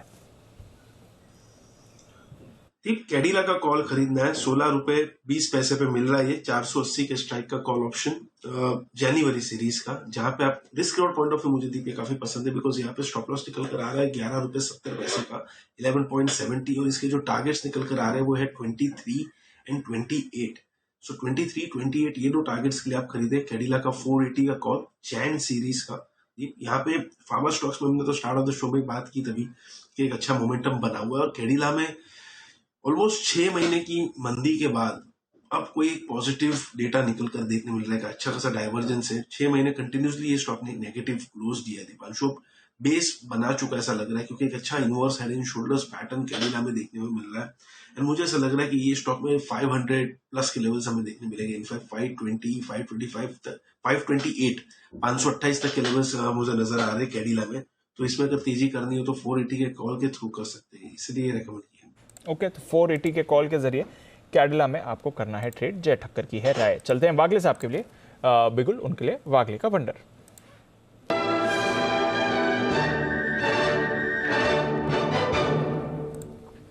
बताएं सर। दीपांशु, हमने हमारे क्लाइंट्स को यही लेवल पे दिया है, 1 रुपए नीचे दिया होगा। ये स्टॉक है आयशर मोटर्स। मुझे लगता है ये कल एक बड़ी मूव के लिए तैयार है। आई थिंक राकेश जी, कुणाल जी ने ऑलरेडी इसमें कवर किया है, और पैटर्न बहुत ही बढ़िया है। जो तरह से क्लोज हो रहा है 256566 जो करंट भाव है, यहाँ पर बाय करके चले। आपका एक 2550 का स्टॉप लॉस होना चाहिए, 15-17 रुपए की रिस्क होगी। मुझे लगता है 2610-620 तक के लेवल कल के दिन में दिखा सकता है। ओके, तो ये है आपके लिए आयशर मोटर्स पर खरीदारी की राय। इस बीच जो देवांशी अभी हमें बता रही थी, सीपीएसई इंडेक्स की रीबैलेंसिंग हो रही है, उसका इम्पैक्ट आपको एसबीआई पर आते हुए दिख रहा है, और उसका इम्पैक्ट आप एसबीआई पर इस समय देख भी रहे हैं। एक गिरावट आई है एसबीआई के चार्ट में, करीब 2% नीचे, और अभी वीकनेस आई है। तो जो शायद थोड़ा रीबैलेंसिंग का इम्पैक्ट, थोड़ा बैंक निफ्टी भी कमजोर हो रहा है 250 पॉइंट्स नीचे, वो मूव आप आते हुए देख रहे हैं। एक बार जरा चार्ट चेक ले लें एसबीआई। किरण जी बताएं सर इसके चार्ट्स। दीप, कोई सब्सटेंशियल डाउनसाइड नहीं दिखती। 450, 445 ये बहुत ही इंपॉर्टेंट सपोर्ट जोन है, इसके नीचे जाते हुए नहीं देख रहा हूँ। और वैसे भी 450 में काफी अच्छा ऑप्शन चेन का सपोर्ट देखने को मिल रहा है। तो मेरा मानना है कि ये करेक्शन इधर ही खत्म हो जानी चाहिए 450 के आसपास, और वापस एक बार हमें ऊपर के स्तर देखने को मिल जाने चाहिए। ओके, एकदम से तेज गिरावट पिछले कुछ मिनटों में 35,000 के नीचे आया है बैंक निफ्टी। हालांकि बंद होते होते आप चिंता न करें, 35,000 के आसपास ही आएगा। आखिरी 5 मिनटों में गिरावट आती दिख रही है। लेकिन 2 स्टॉक और है जिन पर फोकस करिए, एक है सेल, दूसरा है आईटीसी, जहां पर सुबह आज आशु सर ने फोन अ फ्रेंड करके पुट खरीदने की राय दी थी। 110 रुपये का पुट सेल का और 220 रुपये का पुट आईटीसी का उन्होंने खरीदने की राय दी थी। दोनों ही पुट थोड़े नीचे जिनके लो पॉइंट के आसपास ट्रेड करते हुए दिख रहे हैं। दोनों स्टॉक भी लो पॉइंट पर ट्रेड करते हुए दिख रहे हैं और निफ्टी, बैंक निफ्टी भी जिनके लो पॉइंट पर ट्रेड करते हुए दिख रहे हैं। तो ये है आपके लिए आज आखिरी मिनटों में कोई थोड़ी कमजोरी हो सकता है, अमेरिकी बाजारों में कमजोरी का रुझान रह सकता हो, इसे हमारे बाजार प्रेडिक्ट करने की कोशिश कर रहे हैं। और वैसे भी थोड़ी देर पहले वो आए थे ना रिसर्च लेके, वरुण जी लाए तो रिसर्च थे, एफएनओ स्टॉक पे निकल गई वो वाली निफ्टी की कि निफ्टी पिछले 3 सीरीज में पिछले सीरीज में 2% गिरा था, उससे पहले वाली सीरीज में 0.5%, उससे पहले फ्लैट रहा था। तो 3 सीरीज का रुझान है, तो इसको देख के मैं तो निफ्टी देखता रह गया। तो एनीवे, तो हो सकता है थोड़ी बहुत उसकी तैयारी कर रहा हो बाजार इस वक्त, ये आपके सामने। बट आइए कुल मिलाकर ये आपके सामने पूरा एक्शन फिर भी 17,175-80 के आसपास निफ्टी, कोई खराब क्लोजिंग नहीं है, इतनी बढ़िया हो सकती थी। इसलिए दीप हम कल बात कर रहे थे कि 17,250 के ऊपर की क्लोजिंग मिल जाए फिर ट्रेंड, हम तो फिर आज ट्रेंड नेगेटिव ही रखा तो समझदारी का। पिछली बार से सीखे तो है ना, सीखते तो है ना, बिल्कुल 17,600 के लेवल से यही सीखा, प्रीएम्प्ट नहीं उस दिन ना 33 पॉइंट 33 से 50 नहीं हुआ, मतलब नहीं हुआ। अब वापस इंतजार करना पड़ेगा थोड़े समय का। ये सीखने को बहुत मिलता है मार्केट में हर रोज, ये साल स्पेशली। अरे पूछो मत, ये साल और पिछला साल तो भाई साहब नई चीजें बहुत सारी, इतने तो 50 साल में नहीं सीखे जितने 15 महीनों में सीख गए। बिल्कुल, इसलिए कुछ हफ्तों में यही सीख समझ में आई कि ब्रेकआउट हो जाए तभी, और हो जाए उसके बाद भी एक आध दिन रुक जाए, हड़बड़ी और जल्दबाजी ना करें, क्योंकि अगर ब्रेकआउट के बाद बड़ा ही बढ़ना है तो कौन सा 150 पॉइंट में बड़ा फर्क पड़ जाएगा। तो देखते हैं अब वापस 17,250 के ऊपर कब बंद होता है, ये आपके लिए राय निफ्टी पर आती हुई दिख रही है इस वक्त। अच्छा, इस बीच वरुण है ना रिसर्च के साथ बोले नवंबर की सीरीज में कोई चेंज नहीं थे एफएनओ में, इसलिए वो उन्होंने नवंबर के डेटा नहीं बताए, अगस्त सितंबर अक्टूबर के बताए। तो ये उनके लिए तो अच्छा, नवंबर की सीरीज के डेटा नहीं थे, एफएनओ में कुछ एडिशन नहीं था ना तब। नवंबर की एक्सपायरी के दिन के भी डेटा भेजेंगे वरुण, कि उस दिन एक्सपायरी के दिन मार्केट का प्रदर्शन कैसा रहा। तो हम 4 सीरीज का फिर हमारे पास डेटा आ जाएगा। अच्छा, डेटा से याद आए एक बेहतरीन रिसर्च कल आपको मिलेगी। हमारी रिसर्च तैयार है, फाइनल टच दिया जा रहा है, और ये रिसर्च इन्वेस्टर्स के काम की क्वालिटी रिसर्च है, एक्शनेबल है, आपके बहुत काम आएगी। सो कल जुड़िएगा हमारे साथ। कितनी बजे आएगी?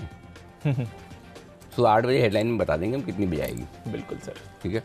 आई थिंक एक बड़ी खबर अभी वेदांता के लिए आती हुई दिख रही है। डंप आयरन ओर के एक्सपोर्ट के लिए गोवा सरकार ने मंजूरी दे दी है। आई थिंक ये शायद सर वो वाला एक अलग तरह का आयरन ओर होता है। वैसे तो हम जानते हैं गोवा में माइनिंग बैन लगा हुआ है, पर ये एक अलग तरह की कैटेगरी ऑफ माइंस होती हैं जिसकी एक्सपोर्ट के लिए यहाँ पर आपको मंजूरी मिल गई। तो शायद ये सुप्रीम कोर्ट को अप्रोच किया था गोवा गवर्नमेंट ने, और उसके बाद यहाँ पर मंजूरी मिलती हुई दिख रही है। तो ये एक अच्छी चीज़ है जो आपको आती हुई दिख रही है। काफ़ी समय से ये आयरन ओर वहाँ पर पड़ा हुआ है, जो ओपन कास्ट माइनिंग पिट्स में ये पड़ा रहता है, और क्योंकि माइनिंग बैन भी लगा हुआ है तो ये एक तरह से साइड में पड़ा हुआ था। तो इसके एक्सपोर्ट के लिए मंजूरी मिल गई। कोशिश करेंगे सर निकालने के लिए कि वेदांता की कितने एग्जैक्टली ये इन्वेंट्री है इसकी, बट डेफिनेटली एक तरह से राहत की खबर है कि जो पड़ा हुआ है सामान रेडी, उसको ये लोग एक्सपोर्ट कर पाएंगे। तो ये खबर वेदांता के लिए आती हुई दिख रही है। हालांकि अभी ये खबर आई है तो स्टॉक ने ज़्यादा रिएक्ट नहीं करा। कल देखेंगे इस खबर से स्टॉक पर क्या इम्पैक्ट आता है। वेदांता डेफिनेटली फोकस में रहना चाहिए, क्योंकि गोवा में ऑफकोर्स इनका काफ़ी बड़ा आयरन और माइनिंग ऑपरेशन है भी, जो काफ़ी समय से बंद भी पड़ा हुआ है। इसको आप इंटरनेशनल मार्केट्स में बेच पाएंगे। एक्सपोर्ट के लिए मंजूरी मिल गई है वेदांता को, ये आपके लिए खबर आई है। बट अदरवाइज आज का एक्शन अगर सर देखें, एसबीआई टॉप लूजर था। थोड़ी बैंक निफ्टी की रीबैलेंसिंग कल मार्केट क्लोज तक हो जाएगी। ITC, Coal India, Tech Mahindra, Tata Motors, Tata Steel, Kotak, HDFC bank और टीसीएस जैसे दिग्गज भी आज आपको सुस्त दिखे, इसलिए निफ्टी पर थोड़ा प्रेशर था। पर आइशर मोटर्स और बजाज ऑटो से पूरा सपोर्ट। फार्मा में डिवीज, डॉक्टर रेड्डीज सन में अच्छी खरीदारी। HCL tech, Hero MotoCorp, Britannia और एचयूएल, साथ ही रिलायंस इंडस्ट्रीज भी माइल्ड पॉजिटिव एक्शन आपको दिखाकर गए हैं। वायदा कारोबार में भी आज आपको भरपूर एक्शन दिखा है, जहां पर Vodafone, Laurus, doctor Lal, Apollo hospitals, Cadila, साथ ही AU small finance bank, TVS, Torrent pharma और सिटी यूनियन बैंक अच्छे एक्शन में थे। उसके सामने गिरावट जेके सीमेंट और दालमिया भारत में भारी थी। SAIL, IRCTC, Adani enterprises, JSPL और पीवीआर भी आपको सुस्त दिखे सर। ये है आपके लिए बाजार की फाइनल क्लोजिंग। देख लो, नहीं आई ना 17,200, नहीं आई, देखो क्या है, आ गई 17,213, 35,045। इतने में तो ट्वीट आने लगे बहुत सारे, देखो आपके लेवल के नीचे क्लोजिंग आएगी, आपके लेवल के नीचे। अरे मार्केट है 3-4-5 मिनट तो कुछ भी हो सकता है। फाइनल क्लोजिंग क्या है अभी? आई 35,200 के, जबकि क्या दिखा था, 17,180 दिखा था जी, और आई 35 पॉइंट ऊपर, 35 पॉइंट ऊपर। बैंक निफ्टी में देखिए आई 100-125 पॉइंट ऊपर, 35,000 नहीं हुआ ना, बंद 45 नहीं हुआ। ये कमाल है। एवरेज क्लोजिंग का फॉर्मूला ऐसे ही थोड़ी एक्सचेंज ने बनाया है, वहाँ पे भी तो इतने दिमाग वाले लोग बैठे हैं। नहीं तो ऐसे तो आखिरी 3-4-5 मिनट में कोई कुछ भी कर दे, किसी भी क्लोजिंग आ जाए। आधे घंटे का एवरेज इसीलिए लिया जाता है, कोई तो थॉट प्रोसेस होगी इसके पीछे। वो ये है थॉट प्रोसेस। तो फाइनल क्लोजिंग आ चुकी है। ये निफ्टी, ये वाली हटा दीजिए फाइनल। तो ये कहाँ से आ रहा है निफ्टी का, बैंक निफ्टी का लेवल? निफ्टी का, बैंक निफ्टी अभी भी फ्लक्चुएट कर रहा है सर। निफ्टी का करना तो नीचे 35,045 आ गई। मेरी स्क्रीन तो स्टेबल हो चुकी है, 34,900 मेरी स्क्रीन पर दिखा रहा है सर। हाँ, 34,900 वो तो लास्ट टिक थी। 35,045 ये होना चाहिए क्लोजिंग प्राइस। 17,213 होनी चाहिए क्लोजिंग प्राइस। ये है आपके लिए। चलिए देखते हैं, थोड़ी देर में इनको सेटल होने देते हैं। जो भी इनको सेटल करना है कर ले भाई। चलिए, तब तक आज बाजार बंद होने के बाद के एक्शन पे करते हैं फोकस। बुरे वक्त में अपनों की आर्थिक सुरक्षा के लिए टर्म प्लान है बेहद जरूरी है। हर एक फाइनेंशियल एडवाइजर, यहाँ तक कि इंश्योरेंस रेगुलेटर भी टर्म प्लान देने के लिए जोर देते हैं। लेकिन हमारी जांच में एक दिलचस्प मामला सामने आया है। अगर आप पैसा कम कमाते हैं तो कई कंपनियां आपको टर्म प्लान नहीं देगी, और इनका यह कहना है कि अगर आपकी इनकम 5 लाख रुपए से कम है, आप ग्रेजुएट नहीं, तो आपको टर्म प्लान नहीं दिया जाएगा। आपकी खबर आपका फायदा में है, इसी पर हम करेंगे चर्चा। क्या टर्म इंश्योरेंस सिर्फ ज़्यादा कमाई वालों के लिए है? इंश्योरेंस प्रीमियम की पेमेंट अगर एडवांस में होती है, और अगर कोई व्यक्ति कम भी कमाता है और अगर प्रीमियम दे देता है, तो उसको टर्म प्लान देने में हर्ज क्या है? और ग्रेजुएट होने की शर्त क्यों ज़रूरी है? देश की 85% आबादी 12वीं क्लास या इससे कम पढ़ी लिखी है, तो क्या इनको अपनी लाइफ पर इंश्योरेंस लेने का हक नहीं है? इसी पर हम करेंगे बातचीत। हमारे साथ जाने माने मेहमान होंगे महावीर चोपड़ा साहब, फाउंडर बेशक.org के, नीलेश साठे पूर्व मेंबर लाइफ इरडा। आज शाम 4:56 पर टर्म बीमा भेदभाव वाली सीमा। साल 2021 खाने के तेलों के लिए काफ़ी अहम रहा। एक और जहां ऊंची कीमतों ने आम आदमी के किचन का बजट बिगाड़ा है, वहीं दूसरी तरफ इसकी महंगाई को काबू करने के लिए सरकार ने कई कदम भी उठाए। क्या 2022 में खाने के तेल सस्ता होगा? ऑयल इंडस्ट्री के 4 दिग्गजों से जानेंगे उनका नज़रिया। हमारे साथ होंगे तेल तिलहन के इस स्पेशल शो में 5:30 बजे जाने माने बाजार के एक्सपर्ट, जो तेल और तिलहन मार्केट पर रखते हैं गहरी पकड़। और मृत्युंजय, आप तो होंगे ना साथ में? हाँ, आप है तो फिर क्या है। ओके, आपके घर में सब्जी में तड़का लगाने के लिए जिस तेल का इस्तेमाल होता है, कहीं वो मिलावटी तो नहीं? और ये हम इसलिए पूछ रहे हैं क्योंकि देश में 24% खाने का तेल तय स्टैंडर्ड से खराब क्वालिटी का निकला है। जी हाँ, food safety and standards authority फसाई, इनके सर्वे में ये बात सामने आई है। इंडिया 360 डिग्री में करेंगे हम इस सर्वे का पूरा विश्लेषण, बताएंगे कि ये मिलावट आपके हेल्थ के लिए किस तरह से जहरीली साबित होती है।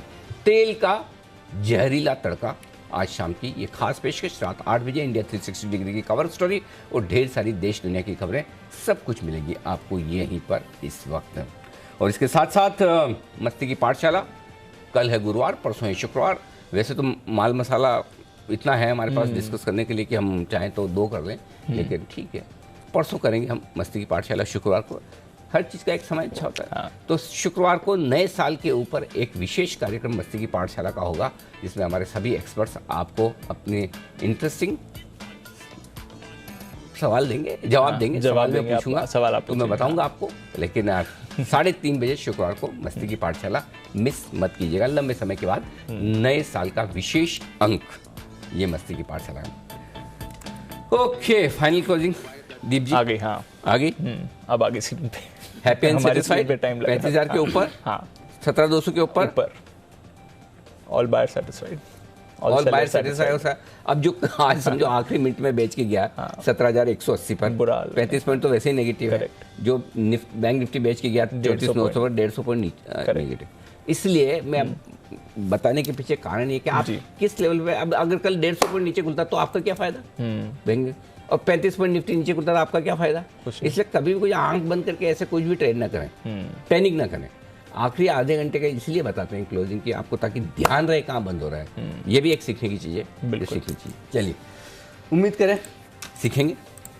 आइए विदा लेने का वक्त है। कुणाल जी, राकेश जी, वागले साहब, अविनाश जी, सचिन जी और जय ठक्कर साहब, आप सबका बहुत बहुत शुक्रिया वक्त देने के लिए और क्लोजिंग शो में हमारा साथ देने के लिए।